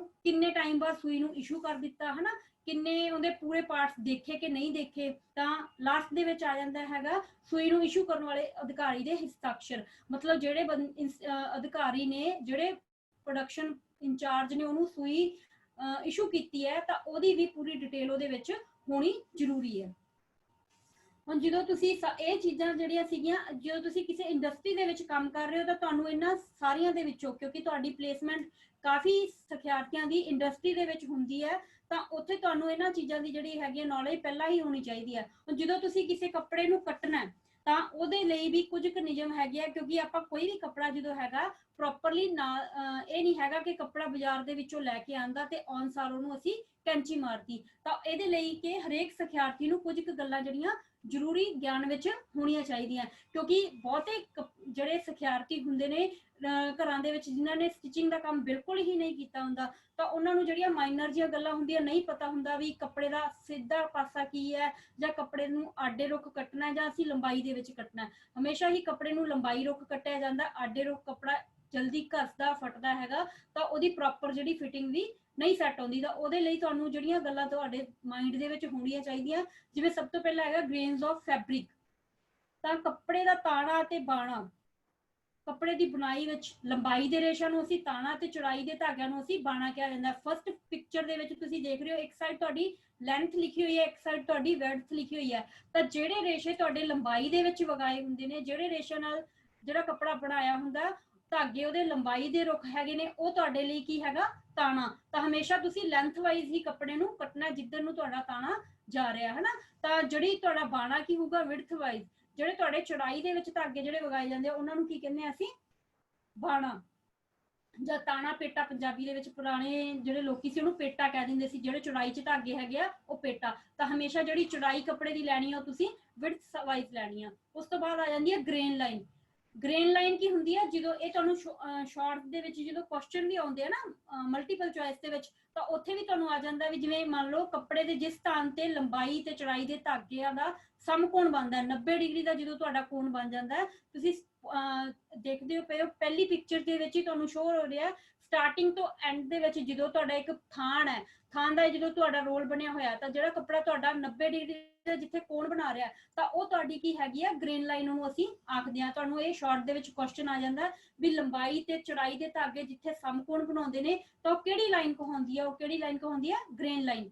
ਸੈਲਵੇਜ, ਸੈਲਵੇਜ ਭਾਵ ਹੁੰਦਾ ਕੰਨੀ, ਇੰਗਲਿਸ਼ ਦੇ ਵਿੱਚ ਆਪਾਂ ਉਹਨੂੰ ਸੈਲਵੇਜ ਕਹਿ ਦਿੰਦੇ ਆ, ਤਾਂ ਪੰਜਾਬੀ ਦੇ ਵਿੱਚ ਕੰਨੀ ਜਾਂ ਕੱਪੜੇ ਦਾ ਕਿਨਾਰਾ। ਜਿੱਥੇ ਤੁਸੀਂ ਦੇਖਦੇ ਹੋ ਸੈਕਿੰਡ ਪਿਕਚਰ ਦੇ ਵਿੱਚ ਵਾਈਟ ਕਲਰ ਦੀ ਇੱਕ ਕੰਨੀ ਮੈਂ ਸ਼ੋ ਕੀਤੀ ਹੋਈ ਹੈ ਹਨਾ, ਤਾਂ ਇਹਦੇ ਵਿੱਚ ਕੀ ਹੈਗਾ, ਜਦੋਂ ਦੋਵੇਂ ਲੰਬਾਈ ਪਾਸੇ ਲੰਬਾਈ ਦੇ ਧਾਗਿਆਂ ਦੀ ਬੁਣਾਈ ਵਧੇਰੇ ਸੰਘਣੀ ਹੋਵੇ, ਤੁਸੀਂ ਦੇਖਦੇ ਹੋ ਪੂਰੇ ਥਾਨ ਦੇ ਵਿੱਚੋਂ ਕੱਪੜਾ ਜਿੰਨਾ ਹੁੰਦਾ ਬਣਾਇਆ ਵਾ, ਉਸ ਤੋਂ ਜਿਹੜੀ ਕੰਨੀ ਹੈਗੀ ਆ, ਉਸ ਤੋਂ ਜਿਹੜੀ ਕੰਨੀ ਹੈਗੀ ਆ ਉਹ ਬਿਲਕੁਲ ਹੀ ਕੀ ਹੁੰਦੀ ਹੈ, ਸੰਘਣੀ ਬਣਾਈ ਹੁੰਦੀ ਆ। ਉਹਦੇ ਜਿਹੜੇ ਧਾਗੇ ਹੈਗੇ ਬਹੁਤ ਹੀ ਜਿਹੜੇ ਜਦੋਂ ਉਹਨੂੰ ਬਣਾਇਆ ਜਾਂਦਾ ਤਾਂ ਉਹਦੇ ਕੰਗੇ ਦੇ ਨਾਲ ਜਦੋਂ ਧਾਗੇ ਨੂੰ ਬੁਣਿਆ ਜਾਂਦਾ ਤਾਂ ਉਹਨੂੰ ਬਹੁਤ ਸੰਘਣਾ ਕੀਤਾ ਹੁੰਦਾ, ਤਾਂ ਉੱਥੋਂ ਸਾਨੂੰ ਪਤਾ ਲੱਗ ਜਾਂਦਾ ਵੀ ਇਹ ਕੰਨੀ ਹੈ। ਤੇ ਬਾਕੀ ਸਥਾਨ ਤੋਂ ਜਿਹੜੀ ਇਹ ਕੰਨੀ ਹੁੰਦੀ ਹੈ ਜ਼ਿਆਦਾ ਮਜ਼ਬੂਤ ਹੁੰਦੀ ਹੈ। ਪੁਰਾਣੇ ਟਾਈਮ ਦੇ ਵਿੱਚ ਵੀ ਤੇ ਅੱਜ ਦੇ ਟਾਈਮ ਦੇ ਵਿੱਚ ਵੀ ਕਈ ਲੋਕ ਜਿਹੜੇ ਹੈਗੇ ਆ ਕੰਨੀ ਦੀ ਵਰਤੋਂ, ਜਦੋਂ ਤੁਸੀਂ ਪੈਰਾਂ ਵਾਲੀ ਟ੍ਰੈਡਲ ਮਸ਼ੀਨ ਨੂੰ ਵਰਤਦੇ ਆ ਤਾਂ ਇਹਨੂੰ ਵੱਟ ਕੇ ਵੀ ਤੁਸੀਂ ਕੰਨੀ ਦੀ ਵਰਤੋਂ ਨਾਲ ਤੁਸੀਂ ਉਹਦੀ ਬੈਲਟ ਦਾ ਜਿਹੜਾ ਵਰਤੋਂ ਵਿੱਚ ਲਿਆ ਸਕਦੇ ਆ। ਉਸ ਤੋਂ ਬਾਅਦ ਆ ਗਿਆ ਰਾਈਟ ਸਾਈਡ ਆਫ ਫੈਬਰਿਕ, ਕੱਪੜੇ ਦਾ ਸਿੱਧਾ ਪਾਸਾ, ਜਿਹੜਾ ਰੰਗ ਜਿਸ ਪਾਸੇ ਚਮਕੀਲਾ ਹੋਵੇ ਅਤੇ ਡਿਜ਼ਾਈਨ ਜਿਸ ਪਾਸੇ ਸਾਫ਼ ਦਿਖਾਈ ਦੇਵੇ ਉਹ ਸਿੱਧਾ ਹੁੰਦਾ ਹੈ। ਕਈ ਵਾਰੀ ਕੱਪੜੇ ਇਹੋ ਜਿਹੇ ਹੁੰਦੇ ਨੇ ਜਿਨ੍ਹਾਂ ਨੂੰ ਆਪਾਂ ਨੂੰ ਸਿੱਧਾ ਪੁੱਠਾ ਹੀ ਨਹੀਂ ਪਤਾ ਲੱਗਦਾ, ਤਾਂ ਇਹ ਚੀਜ਼ ਨੂੰ ਅਸੀਂ ਉਹਦੀ ਚਮਕ ਤੇ ਉਹਦੇ ਡਿਜ਼ਾਈਨ ਨੂੰ ਦੇਖ ਕੇ ਆਸਾਨੀ ਨਾਲ ਪਤਾ ਲਗਾ ਸਕਦੇ ਹਾਂ। ਕਈ ਵਾਰੀ ਕੰਨੀ ਦੇ ਉੱਪਰ ਜਿਹੜੀਆਂ ਮੋਰੀਆਂ ਹੁੰਦੀਆਂ, ਆਪਾਂ ਉਹਦੇ ਤੋਂ ਉਹਦੀ ਸਾਈਡ ਦੇਖਦੇ ਆ ਵੀ ਜਦੋਂ ਮੋਰੀ ਜਿਹੜੀ ਕੀਤੀ ਹੁੰਦੀ ਹੈ ਨੀਚੇ ਵਾਲੇ ਹਿੱਸੇ ਦੇ ਵਿੱਚ ਜ਼ਿਆਦਾ ਨੀਚੇ ਨੂੰ ਡੂੰਘਾਈ ਚ ਗਈ ਹੋਵੇ ਤਾਂ ਦੂਸਰਾ ਪਾਸਾ ਪੁੱਠਾ, ਤਾਂ ਪਲੇਨ ਵਾਲੀ ਸਾਈਡ ਜਿਹੜੀ ਹੈ ਕੱਪੜੇ ਦੀ ਸਿੱਧੀ ਹੈ। ਪਰ ਕਈ ਗੱਲਾਂ ਦੇ ਵਿੱਚ ਇਹ ਵੀ ਆ ਜਾਂਦਾ ਕਿ ਜਿੱਥੇ ਕੱਪੜੇ ਦੀ ਸਫਾਈ ਹੈ ਤੇ ਡਿਜ਼ਾਈਨ ਹੈ ਉਹ ਪੁੱਠੇ ਪਾਸੇ ਆਪਾਂ ਨੂੰ ਜ਼ਿਆਦਾ ਸ਼ੋ ਦਿਖਾਈ ਦੇ ਰਿਹਾ, ਤਾਂ ਅਸੀਂ ਉਸ ਚੀਜ਼ ਨੂੰ ਧਿਆਨ ਦੇ ਵਿੱਚ ਰੱਖ ਕੇ ਕਰਨਾ ਹੈ। ਵਿਡਥ, ਜਿਵੇਂ ਮੈਂ ਪਹਿਲਾਂ ਹੀ ਤੁਹਾਨੂੰ ਦੱਸ ਚੁੱਕੀ ਹਾਂ, ਕੱਪੜੇ ਦਾ ਅਰਜ ਇੱਕ ਕੰਨੀ ਤੋਂ ਦੂਜੇ ਕੰਨੀ ਤੱਕ, ਫਸਟ ਪਿਕਚਰ 'ਚ ਤੁਹਾਨੂੰ ਸ਼ੋ ਹੋ ਰਿਹਾ ਐਰੋ ਦੇ ਨਿਸ਼ਾਨਾ ਵਿਡਥ ਲਿਖਿਆ ਹੋਇਆ, ਕੰਨੀ ਤੋਂ ਕੰਨੀ ਤੱਕ ਦੇ ਵਿਚਕਾਰਲੇ ਕੱਪੜੇ ਨੂੰ ਅਸੀਂ ਕੀ ਕਹਿ ਦਿੰਦੇ ਹਾਂ, ਕੱਪੜੇ ਦਾ ਅਰਜ। ਮਾਰਕੀਟ ਦੇ ਵਿੱਚ ਇਹ ਅੱਜ ਦੇ ਟਾਈਮ 'ਚ ਤਾਂ ਕਾਫੀ ਅਰਜਾਂ ਦੇ ਕੱਪੜੇ, ਜਿਵੇਂ 90 ਸੈਂਟੀਮੀਟਰ ਅਰਜ ਹਨਾ, ਜਿਹਨੂੰ ਅਸੀਂ ਗਜਪਣਾ ਵੀ ਕਹਿ ਦਿੰਦੇ ਆ, 1.5 ਸੈਂਟੀਮੀਟਰ ਅਰਜ, 110 ਸੈਂਟੀਮੀਟਰ ਅਰਜ, ਡੇਢ ਪਣੇ ਦਾ ਕੱਪੜਾ ਜਿਵੇਂ ਕਹ ਲਓ 150 ਮੀਟਰ ਦਾ ਸੈਂਟੀਮੀਟਰ ਦਾ ਜਿਹੜਾ ਕੱਪੜੇ ਦਾ ਅਰਜ ਮਾਰਕੀਟ ਦੇ ਵਿੱਚ ਆਇਆ ਹੋਇਆ। ਕ੍ਰਾਸ ਵਾਈਜ਼ ਫੈਬਰਿਕ ਮਤਲਬ ਉਰੇਬ ਕੱਪੜਾ। ਹੁਣ ਜਦੋਂ ਤੁਸੀਂ ਕੱਪੜੇ ਦੇ ਉੱਪਰ ਪਾਈਪਿੰਗ ਲਗਾਉਂਦੇ ਹੋ ਤਾਂ ਤੁਹਾਨੂੰ ਉਰੇਬ ਕੱਪੜਾ ਜਦੋਂ ਤੁਸੀਂ ਕੱਟਦੇ ਹੋ ਤਾਂ ਕਈ ਲੜਕੀਆਂ ਕੀ ਕਰਦੀਆਂ, ਨਾਰਮਲ ਜੀ ਉਹਨੂੰ ਟੇਢਾ ਕਰ ਲਿਆ ਤਾਂ ਉੱਥੋਂ ਰੇਪ ਕਟਿੰਗ ਕਰ ਲੈਂਦੀਆਂ, ਤਾਂ ਬਾਅਦ ਚੋਂ ਜਦੋਂ ਤੁਸੀਂ ਉਸ ਚੀਜ਼ ਨੂੰ ਰੇਪ ਟੇਪ ਲਗਾਉਣ ਤੇ ਜਾਂ ਪਾਈਪਿੰਗ ਲਈ ਵਰਤਦੇ ਹੋ ਤਾਂ ਤੁਹਾਡੀ ਸਫਾਈ ਨਹੀਂ ਆਉਂਦੀ। ਤਾਂ ਪਿਕਚਰ ਦੇ ਵਿੱਚ ਤੁਹਾਨੂੰ ਸ਼ੋ ਕੀਤਾ ਹੋਇਆ ਮੈਂ, ਕੱਪੜੇ ਦੀ ਲੰਬਾਈ ਵਾਲੇ ਪਾਸੇ ਤੋਂ ਪਕੜ ਕੇ ਜਦੋਂ ਅਸੀਂ ਅਰਜ ਦੇ ਟਿਕਾ ਦਿੰਨੇ ਆ ਤਾਂ ਜਿਸ ਸਥਾਨ ਤੇ ਮੋੜ ਆਏਗਾ, ਤੁਸੀਂ ਦੇਖਦੇ ਪਏ ਹੋ ਜਿੱਥੇ 45 ਡਿਗਰੀ ਦਾ ਐਂਗਲ ਬਣਿਆ ਹੈਗਾ, ਜਦੋਂ ਤੁਸੀਂ ਉਸ ਚੀਜ਼ ਤੋਂ ਕਟਿੰਗ ਕਰ ਦਿੰਦੇ ਹੋ ਹਨਾ, ਉਸ ਚੀਜ਼ ਤੋਂ ਜਦੋਂ ਤੁਸੀਂ ਕਟਿੰਗ ਕਰ ਦਿੰਦੇ ਹੋ ਤਾਂ ਤੁਹਾਡਾ ਉੱਥੇ ਪ੍ਰੋਪਰ ਜਿਹੜਾ ਉਰੇਬ ਕੱਪੜਾ ਕੱਟਿਆ ਜਾਂਦਾ ਹੈ। ਇਸੇ ਤਰ੍ਹਾਂ ਹੀ ਜਦੋਂ ਤੁਸੀਂ ਮੰਨ ਲਓ ਉਰੇਬ ਅੰਬ੍ਰੇਲਾ ਫਰਾਕ ਕੱਟ ਰਹੇ ਹੋ ਤਾਂ ਤੁਸੀਂ ਉਦੋਂ ਵੀ ਇਸੇ ਤਰ੍ਹਾਂ ਹੀ ਕੱਪੜੇ ਨੂੰ ਰੱਖ ਕੇ ਉਹਦੀ ਕਟਿੰਗ ਕਰਦੇ ਹੋ। ਹੁਣ ਜਦੋਂ ਤੁਸੀਂ ਕੱਪੜੇ ਨੂੰ ਕੱਟਣਾ ਹੈ ਤਾਂ ਸਭ ਤੋਂ ਪਹਿਲਾਂ ਤੁਹਾਨੂੰ ਉਹਦੇ ਕੱਪੜੇ ਦੇ ਸ਼ਰਿੰਕੇਜ ਬਾਰੇ ਪਤਾ ਹੋਣਾ ਚਾਹੀਦਾ। ਸ਼ਰਿੰਕ ਦਾ ਮਤਲਬ ਸਭ ਨੂੰ ਹੀ ਪਤਾ ਹੈ, ਕੱਪੜੇ ਨੂੰ ਦਾ ਸੁੰਗੜਨਾ। ਕੱਪੜੇ ਦਾ ਸੁੰਗੜਨਾ ਕੀ ਹੁੰਦਾ, ਜਦੋਂ ਤੁਸੀਂ ਮਾਰਕੀਟ ਦੇ ਵਿੱਚੋਂ ਕਈ ਵਾਰੀ ਕੱਪੜਾ ਲੈ ਕੇ ਆਉਂਦੇ ਹੋ ਤਾਂ ਕੁੜਤੇ ਪਜਾਮਿਆਂ ਦਾ ਖਾਸ ਕਰਕੇ ਜਾਂ ਕੋਈ ਕਾਟਨ ਦਾ ਸੂਟ ਜਦੋਂ ਤੁਸੀਂ ਲੈ ਕੇ ਆਉਂਦੇ ਹੋ ਤਾਂ ਦੁਕਾਨਦਾਰ ਤੁਹਾਨੂੰ ਇਹ ਗੱਲ ਕਹਿੰਦਾ ਕਿ ਇਹਨੂੰ ਤੁਸੀਂ ਧੋ ਕੇ ਸਟਿਚ ਕਰਨਾ ਹੈ। ਤਾਂ ਇਸ ਲਈ ਕੀ ਹੁੰਦਾ ਹੈਗਾ, ਤਾਂ ਜਦੋਂ ਤੁਸੀਂ ਜਿੰਨਾ ਕੱਪੜਾ ਲਿਆਂਦਾ ਤਾਂ ਉਹਦੇ ਚੋਂ 2 ਤੋਂ 3 ਇੰਚ ਜਿਹੜਾ ਕੱਪੜਾ ਹੈਗਾ ਘਟ ਜਾਂਦਾ, ਉਹ ਕੀ ਹੁੰਦਾ, ਸਾਡਾ ਕੱਪੜਾ ਸ਼ਰਿੰਕ ਹੋਇਆ। ਜਦੋਂ ਅਸੀਂ ਕੋਈ ਵੀ ਕੱਪੜਾ ਕੱਟਣ ਲੱਗਦੇ ਆ ਤਾਂ ਸਾਨੂੰ ਇਹ ਪਤਾ ਹੋਣਾ ਚਾਹੀਦਾ ਕਿ ਕੱਪੜਾ ਸ਼ਰਿੰਕ ਕੀਤਾ ਹੈ ਜਾਂ ਨਹੀਂ। ਜੇ ਤਾਂ ਕੱਪੜੇ ਦੇ ਉੱਪਰ ਮੋਹਰ ਲੱਗੀ ਹੋਈ ਹੈ ਮਰਸਰਾਈਜ਼ ਦੀ ਤਾਂ ਇਹਦਾ ਮਤਲਬ ਉਹ ਸ਼ਰਿੰਕ ਕੀਤਾ, ਨਹੀਂ ਤਾਂ ਤੁਹਾਨੂੰ ਕੱਪੜੇ ਨੂੰ ਸ਼ਰਿੰਕ ਕਰ ਲੈਣਾ ਚਾਹੀਦਾ, ਤਾਂ ਜੋ ਸੀਨ ਤੋਂ ਬਾਅਦ ਤੁਸੀਂ ਜੇ ਉਸ ਕੱਪੜੇ ਨੂੰ ਧੋਤਾ ਤਾਂ ਉਹ ਤੁਹਾਡਾ ਜਿਹੜਾ ਵਸਤਰ ਹੈ ਬਣਿਆ ਵਾ ਛੋਟਾ ਨਾ ਰਹਿ ਜਾਵੇ। ਇਸ ਲਈ ਕੱਪੜੇ ਨੂੰ ਕਟਾਈ ਤੋਂ ਪਹਿਲਾਂ ਸ਼ਰਿੰਕ ਕਰਨਾ ਜ਼ਰੂਰੀ ਹੈ। ਇਹਦੇ ਲਈ ਸ਼ਰਿੰਕ ਕਰਨ ਦੇ ਢੰਗ, ਕੱਪੜਾ ਸੂਤੀ ਹੋਵੇ ਜਾਂ ਰੇਸ਼ਮੀ, ਕੋਈ ਵੀ ਸੁੰਗੜਨ ਵਾਲਾ ਕੱਪੜਾ, ਜ਼ਰੂਰੀ ਨਹੀਂ ਸਾਰੇ ਹੀ ਕੱਪੜੇ ਸੁੰਗੜਦੇ ਨੇ, ਕੋਈ ਵੀ ਜਿਹੜਾ ਸੁੰਗੜਨ ਵਾਲਾ ਕੱਪੜਾ ਹੈਗਾ ਤਾਂ ਕੱਪੜੇ ਨੂੰ ਸੁੰਗੜਨਾ ਹੈ ਤਾਂ ਉਸ ਨੂੰ ਕੱਟਣ ਤੋਂ ਪਹਿਲਾਂ ਪਾਣੀ ਦੇ ਵਿੱਚ 8 ਘੰਟੇ ਭਿਉਂ ਦੇਣਾ ਚਾਹੀਦਾ ਹੈ। ਜਿਹੜਾ ਕਾਟਨ ਦਾ ਕੱਪੜਾ ਹੁੰਦਾ ਉਹਨੂੰ ਤੁਸੀਂ ਘੱਟੋ ਘੱਟ 8 ਘੰਟੇ ਪਾਣੀ ਦੇ ਵਿੱਚ ਭਿੱਜਾ ਰਹਿਣ ਦਿਓ ਤੇ ਉਸ ਤੋਂ ਬਾਅਦ ਹਲਕੀ ਜੀ ਸੁਕਾ ਕੇ ਹਲਕੀ ਜੀ ਪ੍ਰੈਸ ਮਾਰ ਕੇ ਫਿਰ ਕੱਪੜੇ ਦੇ ਵੱਟ ਕੱਢ ਕੇ ਕੱਪੜੇ ਨੂੰ ਕੱਟਣਾ ਚਾਹੀਦਾ ਹੈ। ਰੰਗਦਾਰ ਕੱਪੜਿਆਂ ਨੂੰ ਹਮੇਸ਼ਾ ਹੀ ਜਦੋਂ ਤੁਸੀਂ ਧੋਣ ਲੱਗੇ ਹੋ ਹਨਾ, ਜਾਂ ਉਹਨੂੰ ਉਸ ਚੀਜ਼ ਨੂੰ ਤੁਸੀਂ ਸ਼ਰਿੰਕ ਕਰਨ ਲੱਗੇ ਹੋ, ਤਾਂ ਉਹਨੂੰ ਛਾਵੇਂ ਸੁਕਾਉਣਾ ਚਾਹੀਦਾ। ਧੁੱਪ ਦੇ ਨਾਲ ਕੀ ਹੈਗਾ, ਉਹਦੇ ਰੰਗ ਜਿਹੜਾ ਹੈਗਾ ਪਹਿਲੇ ਧੋ ਦੇ ਵਿੱਚ ਜਦੋਂ ਤੁਸੀਂ ਉਹਨੂੰ ਸ਼ਰਿੰਕ ਕਰਨ ਲੱਗੇ ਉਹਦਾ ਫਿੱਕਾ ਹੋ ਸਕਦਾ ਹੈ। ਨਾਈਲੋਨ ਤੇ ਜਿਹੜਾ ਰਿਆਨ ਕੱਪੜੇ ਨੇ ਇਹਨਾਂ ਨੂੰ ਸ਼ਰਿੰਕ ਕਰਨ ਦੀ ਲੋੜ ਨਹੀਂ ਪੈਂਦੀ। ਜੀਨ ਵਗੈਰਾ ਜਦੋਂ ਤੁਸੀਂ ਮੋਟੇ ਕੱਪੜੇ ਨੂੰ ਸ਼ਰਿੰਕ ਕਰਨਾ, ਜੀਨ ਆਦਿ ਦਾ ਜਿਹੜੇ ਮੰਨ ਲਓ ਕੋਈ ਤੁਸੀਂ ਚੀਜ਼ ਬਣਾ ਰਹੇ ਹੋ, ਤਾਂ ਉਹਨੂੰ ਜਦੋਂ ਤੁਸੀਂ ਸ਼ਰਿੰਕ ਕਰਨ ਲੱਗੇ ਹੋ, ਕਿਉਂਕਿ ਜਦੋਂ ਤੁਹਾਡੀਆਂ ਮਾਰਕੀਟ ਚੋਂ ਵੀ ਜਿਹੜੀਆਂ ਜੀਨਾਂ ਬਣ ਕੇ ਆਉਂਦੀਆਂ ਤਾਂ ਉਹਨੂੰ ਵੀ ਇਸ ਤਰੀਕੇ ਨਾਲ ਸ਼ਰਿੰਕ ਕੀਤਾ ਹੁੰਦਾ, ਤਾਂ ਉਹਨੂੰ ਸਾਬਣ ਮਿਲੇ ਪਾਣੀ ਦੇ ਵਿੱਚ ਭਿਉਣਾ ਚਾਹੀਦਾ, ਜਿਹਦੇ ਨਾਲ ਕੀ ਹੈਗਾ ਜੀਨ ਦਾ ਕੱਪੜਾ ਇੱਕ ਤਾਂ ਸੌਫਟ ਹੋ ਜਾਂਦਾ, ਤਾਂ ਉਹਦਾ ਜਿਹੜਾ ਸ਼ਰਿੰਕ ਹੋਣਾ ਹੁੰਦਾ ਕੱਪੜੇ ਨੇ ਉਹ ਸ਼ਰਿੰਕ ਹੋ ਜਾਂਦਾ। ਗਰਮ ਕੱਪੜਿਆਂ ਨੂੰ ਭਿਉਂ ਕੇ ਨਹੀਂ ਸ਼ਰਿੰਕ ਕੀਤਾ ਜਾਂਦਾ।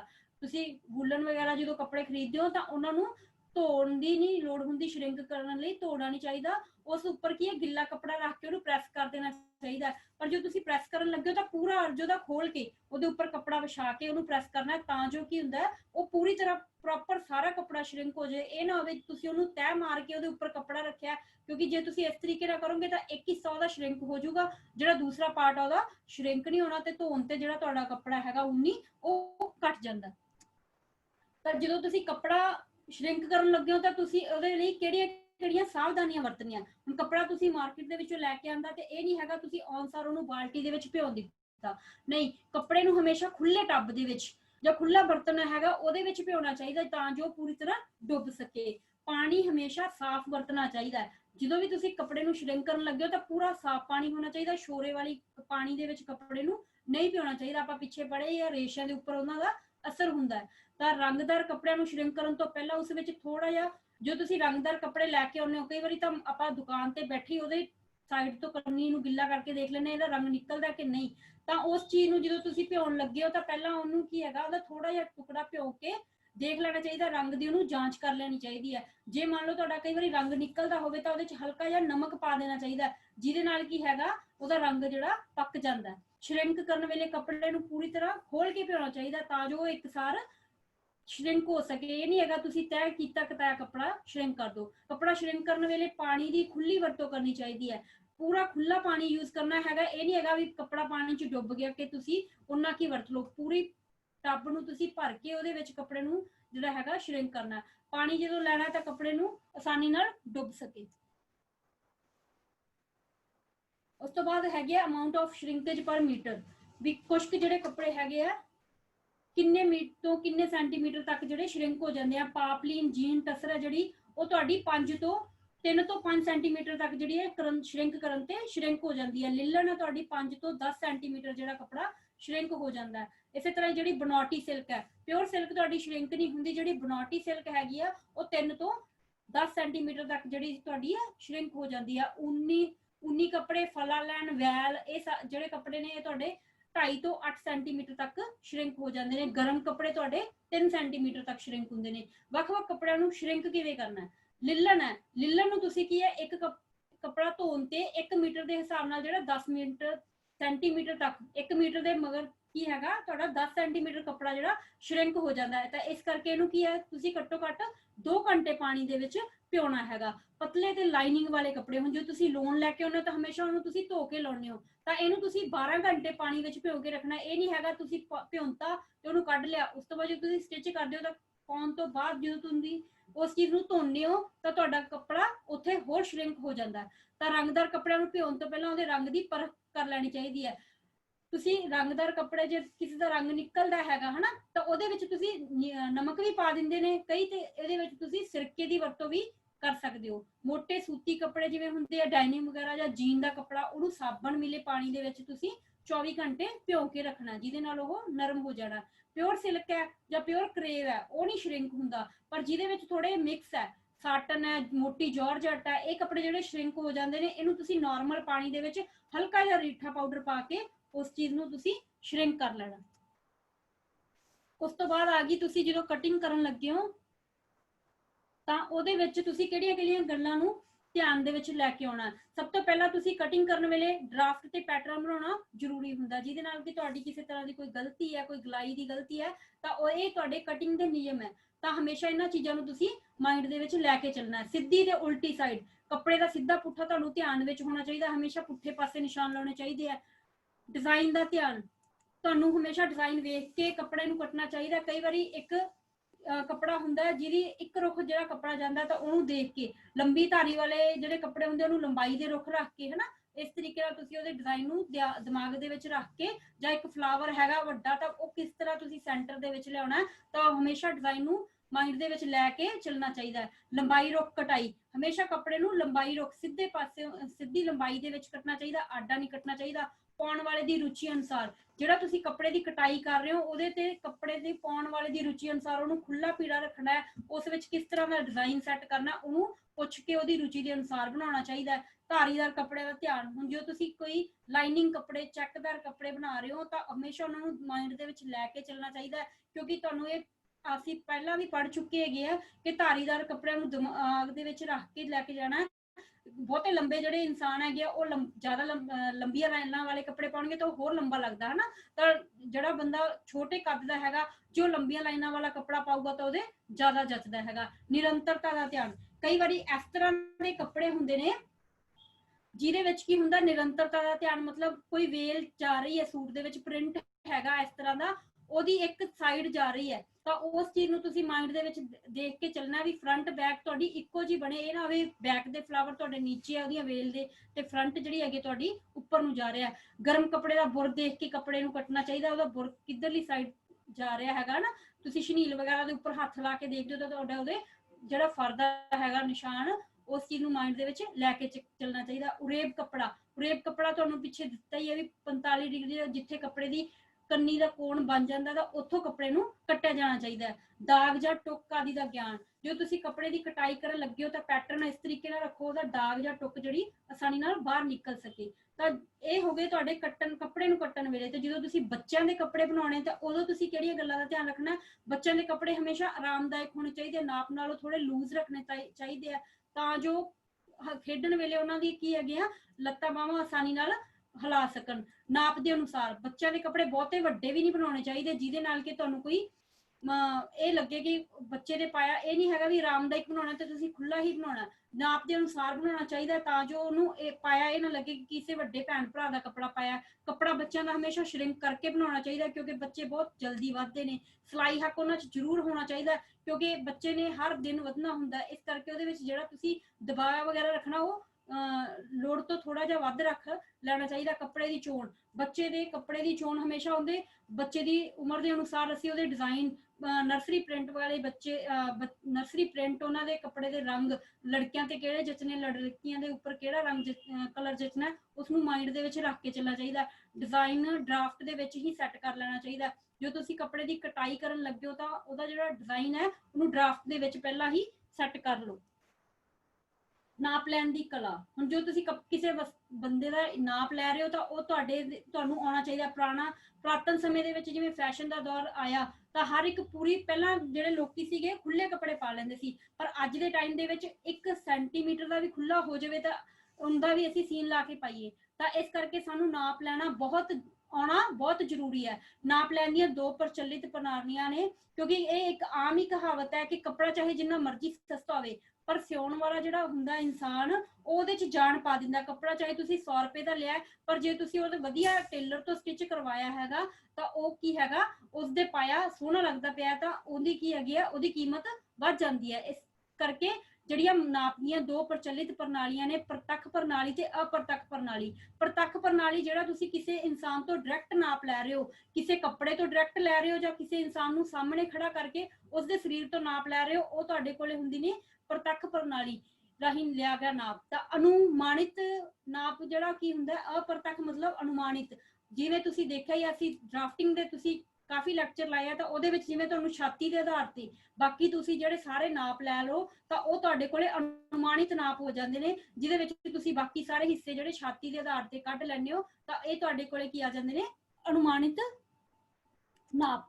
ਤਾਂ ਹਮੇਸ਼ਾ ਜਦੋਂ ਤੁਸੀਂ ਸਰੀਰ ਦੇ ਵਿੱਚ ਸਰੀਰ ਦਾ ਨਾਪ ਲੈਣ ਲੱਗੇ ਹੋ ਤਾਂ ਉਹਦੀ ਇੱਕ ਸਹੀ ਤਰੀਕੇ ਨਾਲ ਜਿਹੜਾ ਨਾਪ ਪ੍ਰਣਾਲੀ ਹੈਗੀ ਆ, ਉਹ ਸਭ ਤੋਂ ਪਹਿਲਾਂ ਅਸੀਂ ਉਹਦੇ ਗਲਾਈ ਦੇ ਨਾਪ ਲੈਂਦੇ ਆ, ਫਿਰ ਉਹਦੇ ਚੌੜਾਈ ਦੇ ਨਾਪ ਲੈਂਦੇ ਆ, ਤਾਂ ਫਿਰ ਉਹਦੇ ਅਸੀਂ ਲੰਬਾਈ ਦੇ ਨਾਪ ਲੈਂਦੇ ਆ। ਮੈਂ ਇੱਥੇ ਤੁਹਾਨੂੰ ਉੱਪਰਲੀ ਬਾਡੀ ਦੇ ਵਿੱਚ ਪਾਉਣ ਵਾਲੇ ਸ਼ਰਟ ਦੇ ਨਾਪਾਂ ਦੀ ਇੱਕ ਚਾਰਟ ਬਣਾਇਆ ਹੋਇਆ ਤਾਂ ਗਲਾਈ ਦੇ ਨਾਪ ਵਿੱਚ ਸਭ ਤੋਂ ਪਹਿਲਾਂ ਅਸੀਂ ਗਲੇ ਦਾ ਨਾਪ, ਜਦੋਂ ਤੁਸੀਂ ਕਿਸੇ ਦਾ ਗਲਾ ਹਾਈ ਨੈਕ ਜਾਂ ਬੈਂਡ ਵਾਲਾ ਬਣਾਉਣਾ ਤਾਂ ਉੱਥੇ ਤੁਸੀਂ ਗਲੇ ਦਾ ਨਾਪ ਲੈਣਾ ਹੈਗਾ। ਛਾਤੀ ਦਾ ਨਾਪ ਰਾਉਂਡ ਦੇ ਵਿੱਚ ਜਿਵੇਂ ਤੁਸੀਂ ਰੱਖ ਕੇ ਹਨਾ, ਰਾਉਂਡ ਦੇ ਵਿੱਚ ਜਦੋਂ ਤੁਸੀਂ ਇੰਚੀ ਟੇਪ ਨੂੰ ਘੁਮਾ ਕੇ ਉਹਦੇ ਵਿੱਚ ਤੁਸੀਂ ਲੂਜ਼ ਦੀਆਂ 3 ਉਂਗਲਾਂ ਪਾ ਕੇ ਨਾਪ ਲੈਂਦੇ ਹੋ ਤਾਂ ਚੈਸਟ ਤੋਂ ਜਿੱਥੋਂ ਤੁਹਾਡਾ ਗਲੇ ਤੋਂ ਨੀਚੇ ਜਿਹੜੇ ਚੈਸਟ ਆ ਜਾਂਦੀ ਨੇ ਉੱਥੇ ਤੁਸੀਂ ਛਾਤੀ ਦਾ ਨਾਪ ਲਓਗੇ। ਉਸ ਤੋਂ ਬਾਅਦ ਤੁਹਾਡੀ ਬਾਡੀ ਦਾ ਸਭ ਤੋਂ ਪਤਲਾ ਹਿੱਸਾ ਕਮਰ, ਉਸੇ ਤਰ੍ਹਾਂ ਹੀ ਤੁਸੀਂ ਉਹਨੂੰ ਘੁਮਾ ਕੇ ਜਦੋਂ ਨਾਪ ਲਿਆ ਤਾਂ ਉਹ ਤੁਹਾਡਾ ਕਮਰ ਦਾ ਨਾਪ ਆ ਜਾਂਦਾ। ਇਸੇ ਤਰ੍ਹਾਂ ਅੱਗੇ ਹਿੱਪ, ਜਿਹੜਾ ਤੁਹਾਡਾ ਸਰੀਰ ਦਾ ਉੱਪਰਵਾਂ ਹਿੱਸਾ ਭਾਰਾ ਹੁੰਦਾ, ਬੈਕ ਤੁਹਾਡੀ ਹੈਲਥੀ ਹੁੰਦੀ ਹੈ ਤਾਂ ਉੱਥੇ ਤੁਸੀਂ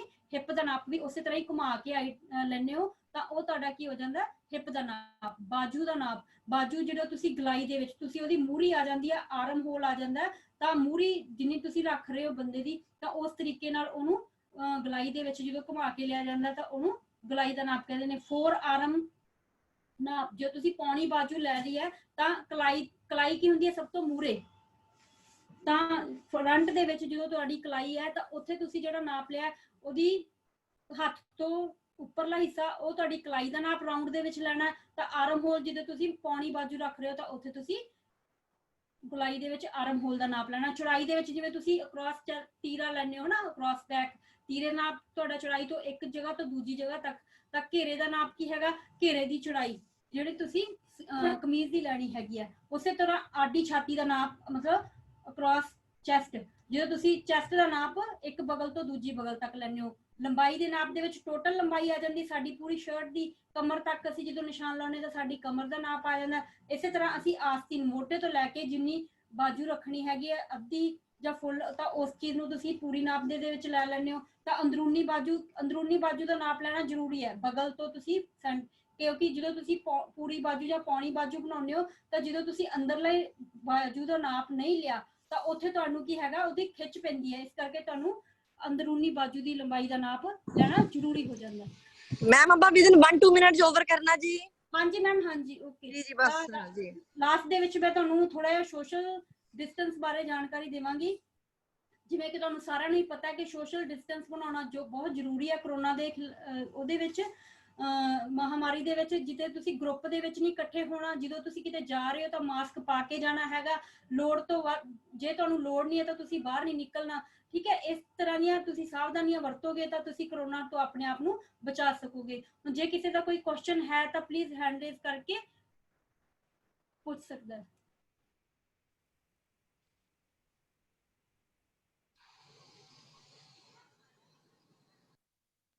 ਹੈਲੋ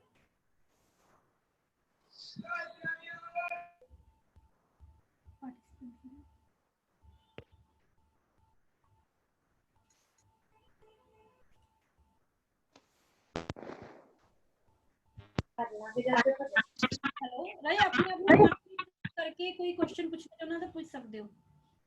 हेलो ਹੈਲੋ ਹਾਂਜੀ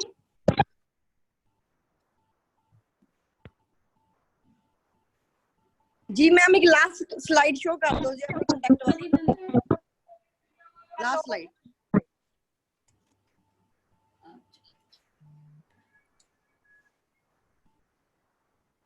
हेलो मैम। हाँ जी मैम जो मतलब हेलो ਆਪਾਂ ਕੱਪੜਾ ਪਾਣੀ ਵਿੱਚ ਪਾਣਾ ਹੈ ਪੂਰਾ ਖਿਲਾਰ ਕੇ ਪਾਣਾ ਹੁੰਦਾ ਹੈ। ਸ਼ਰਿੰਕ ਕਰਨ ਲੱਗੇ ਨਾ ਜੀ? ਹਾਂਜੀ ਹਾਂਜੀ ਰਾਏ, ਜੇ ਤੁਸੀਂ ਕੱਪੜੇ ਨੂੰ ਸ਼ਰਿੰਕ ਕਰਨਾ ਤਾਂ ਪਹਿਲਾਂ ਭਿਉਣ ਵੇਲੇ ਉਸ ਚੀਜ਼ ਨੂੰ ਤੁਸੀਂ ਖੋਲ ਕੇ ਪਾਉਣਾ ਹੈ, ਪੂਰੀ ਪ੍ਰੋਪਰ ਉਹਦੀਆਂ ਤਹਿਆਂ ਨੂੰ ਖੋਲ ਕੇ। ਤੇ ਜਦੋਂ ਤੁਸੀਂ ਸ਼ਰਿੰਕ ਕੀਤਾ ਹੋਇਆ ਕੱਪੜਾ ਸੁਕਾਉਣਾ ਵੀ ਹੈ ਤਾਂ ਪੂਰੀ ਤਰ੍ਹਾਂ ਮਤਲਬ ਇੱਕ ਸਹੀ ਡਾਇਰੈਕਸ਼ਨ ਦੇ ਵਿੱਚ ਪਾਉਣਾ। ਤੇ ਇਹ ਨਹੀਂ ਹੋਵੇ ਜਿਵੇਂ ਤੁਸੀਂ ਤਾਰ ਤੇ ਪਾ ਰਹੇ ਹੋ ਉਹਦੀ ਲੰਬੀ ਇੱਕ ਘੱਟ ਹੈ, ਕਿਉਂਕਿ ਜੇ ਤੁਸੀਂ ਇਸ ਤਰੀਕੇ ਨਾਲ ਪਾਓਗੇ ਤਾਂ ਉਹਦੇ ਚ ਪਾਣ ਪੈ ਜਾਂਦੀ ਹੈ। ਪ੍ਰੋਪਰ ਉਹਨੂੰ ਖੋਲ ਕੇ ਪਾਣਾ। ਹੈਲੋ हेलो हाँ जी ओके मैम, थैंक यू। हाँ जी हाँ जी राजू जी मैम ओवर करिए जी। हाँ जी ma'am okay, thank you ma'am, ਤੁਹਾਡਾ ਵੀ ਬਹੁਤ ਬਹੁਤ ਧੰਨਵਾਦ। ठीक है, thank you so much ma'am, thank you.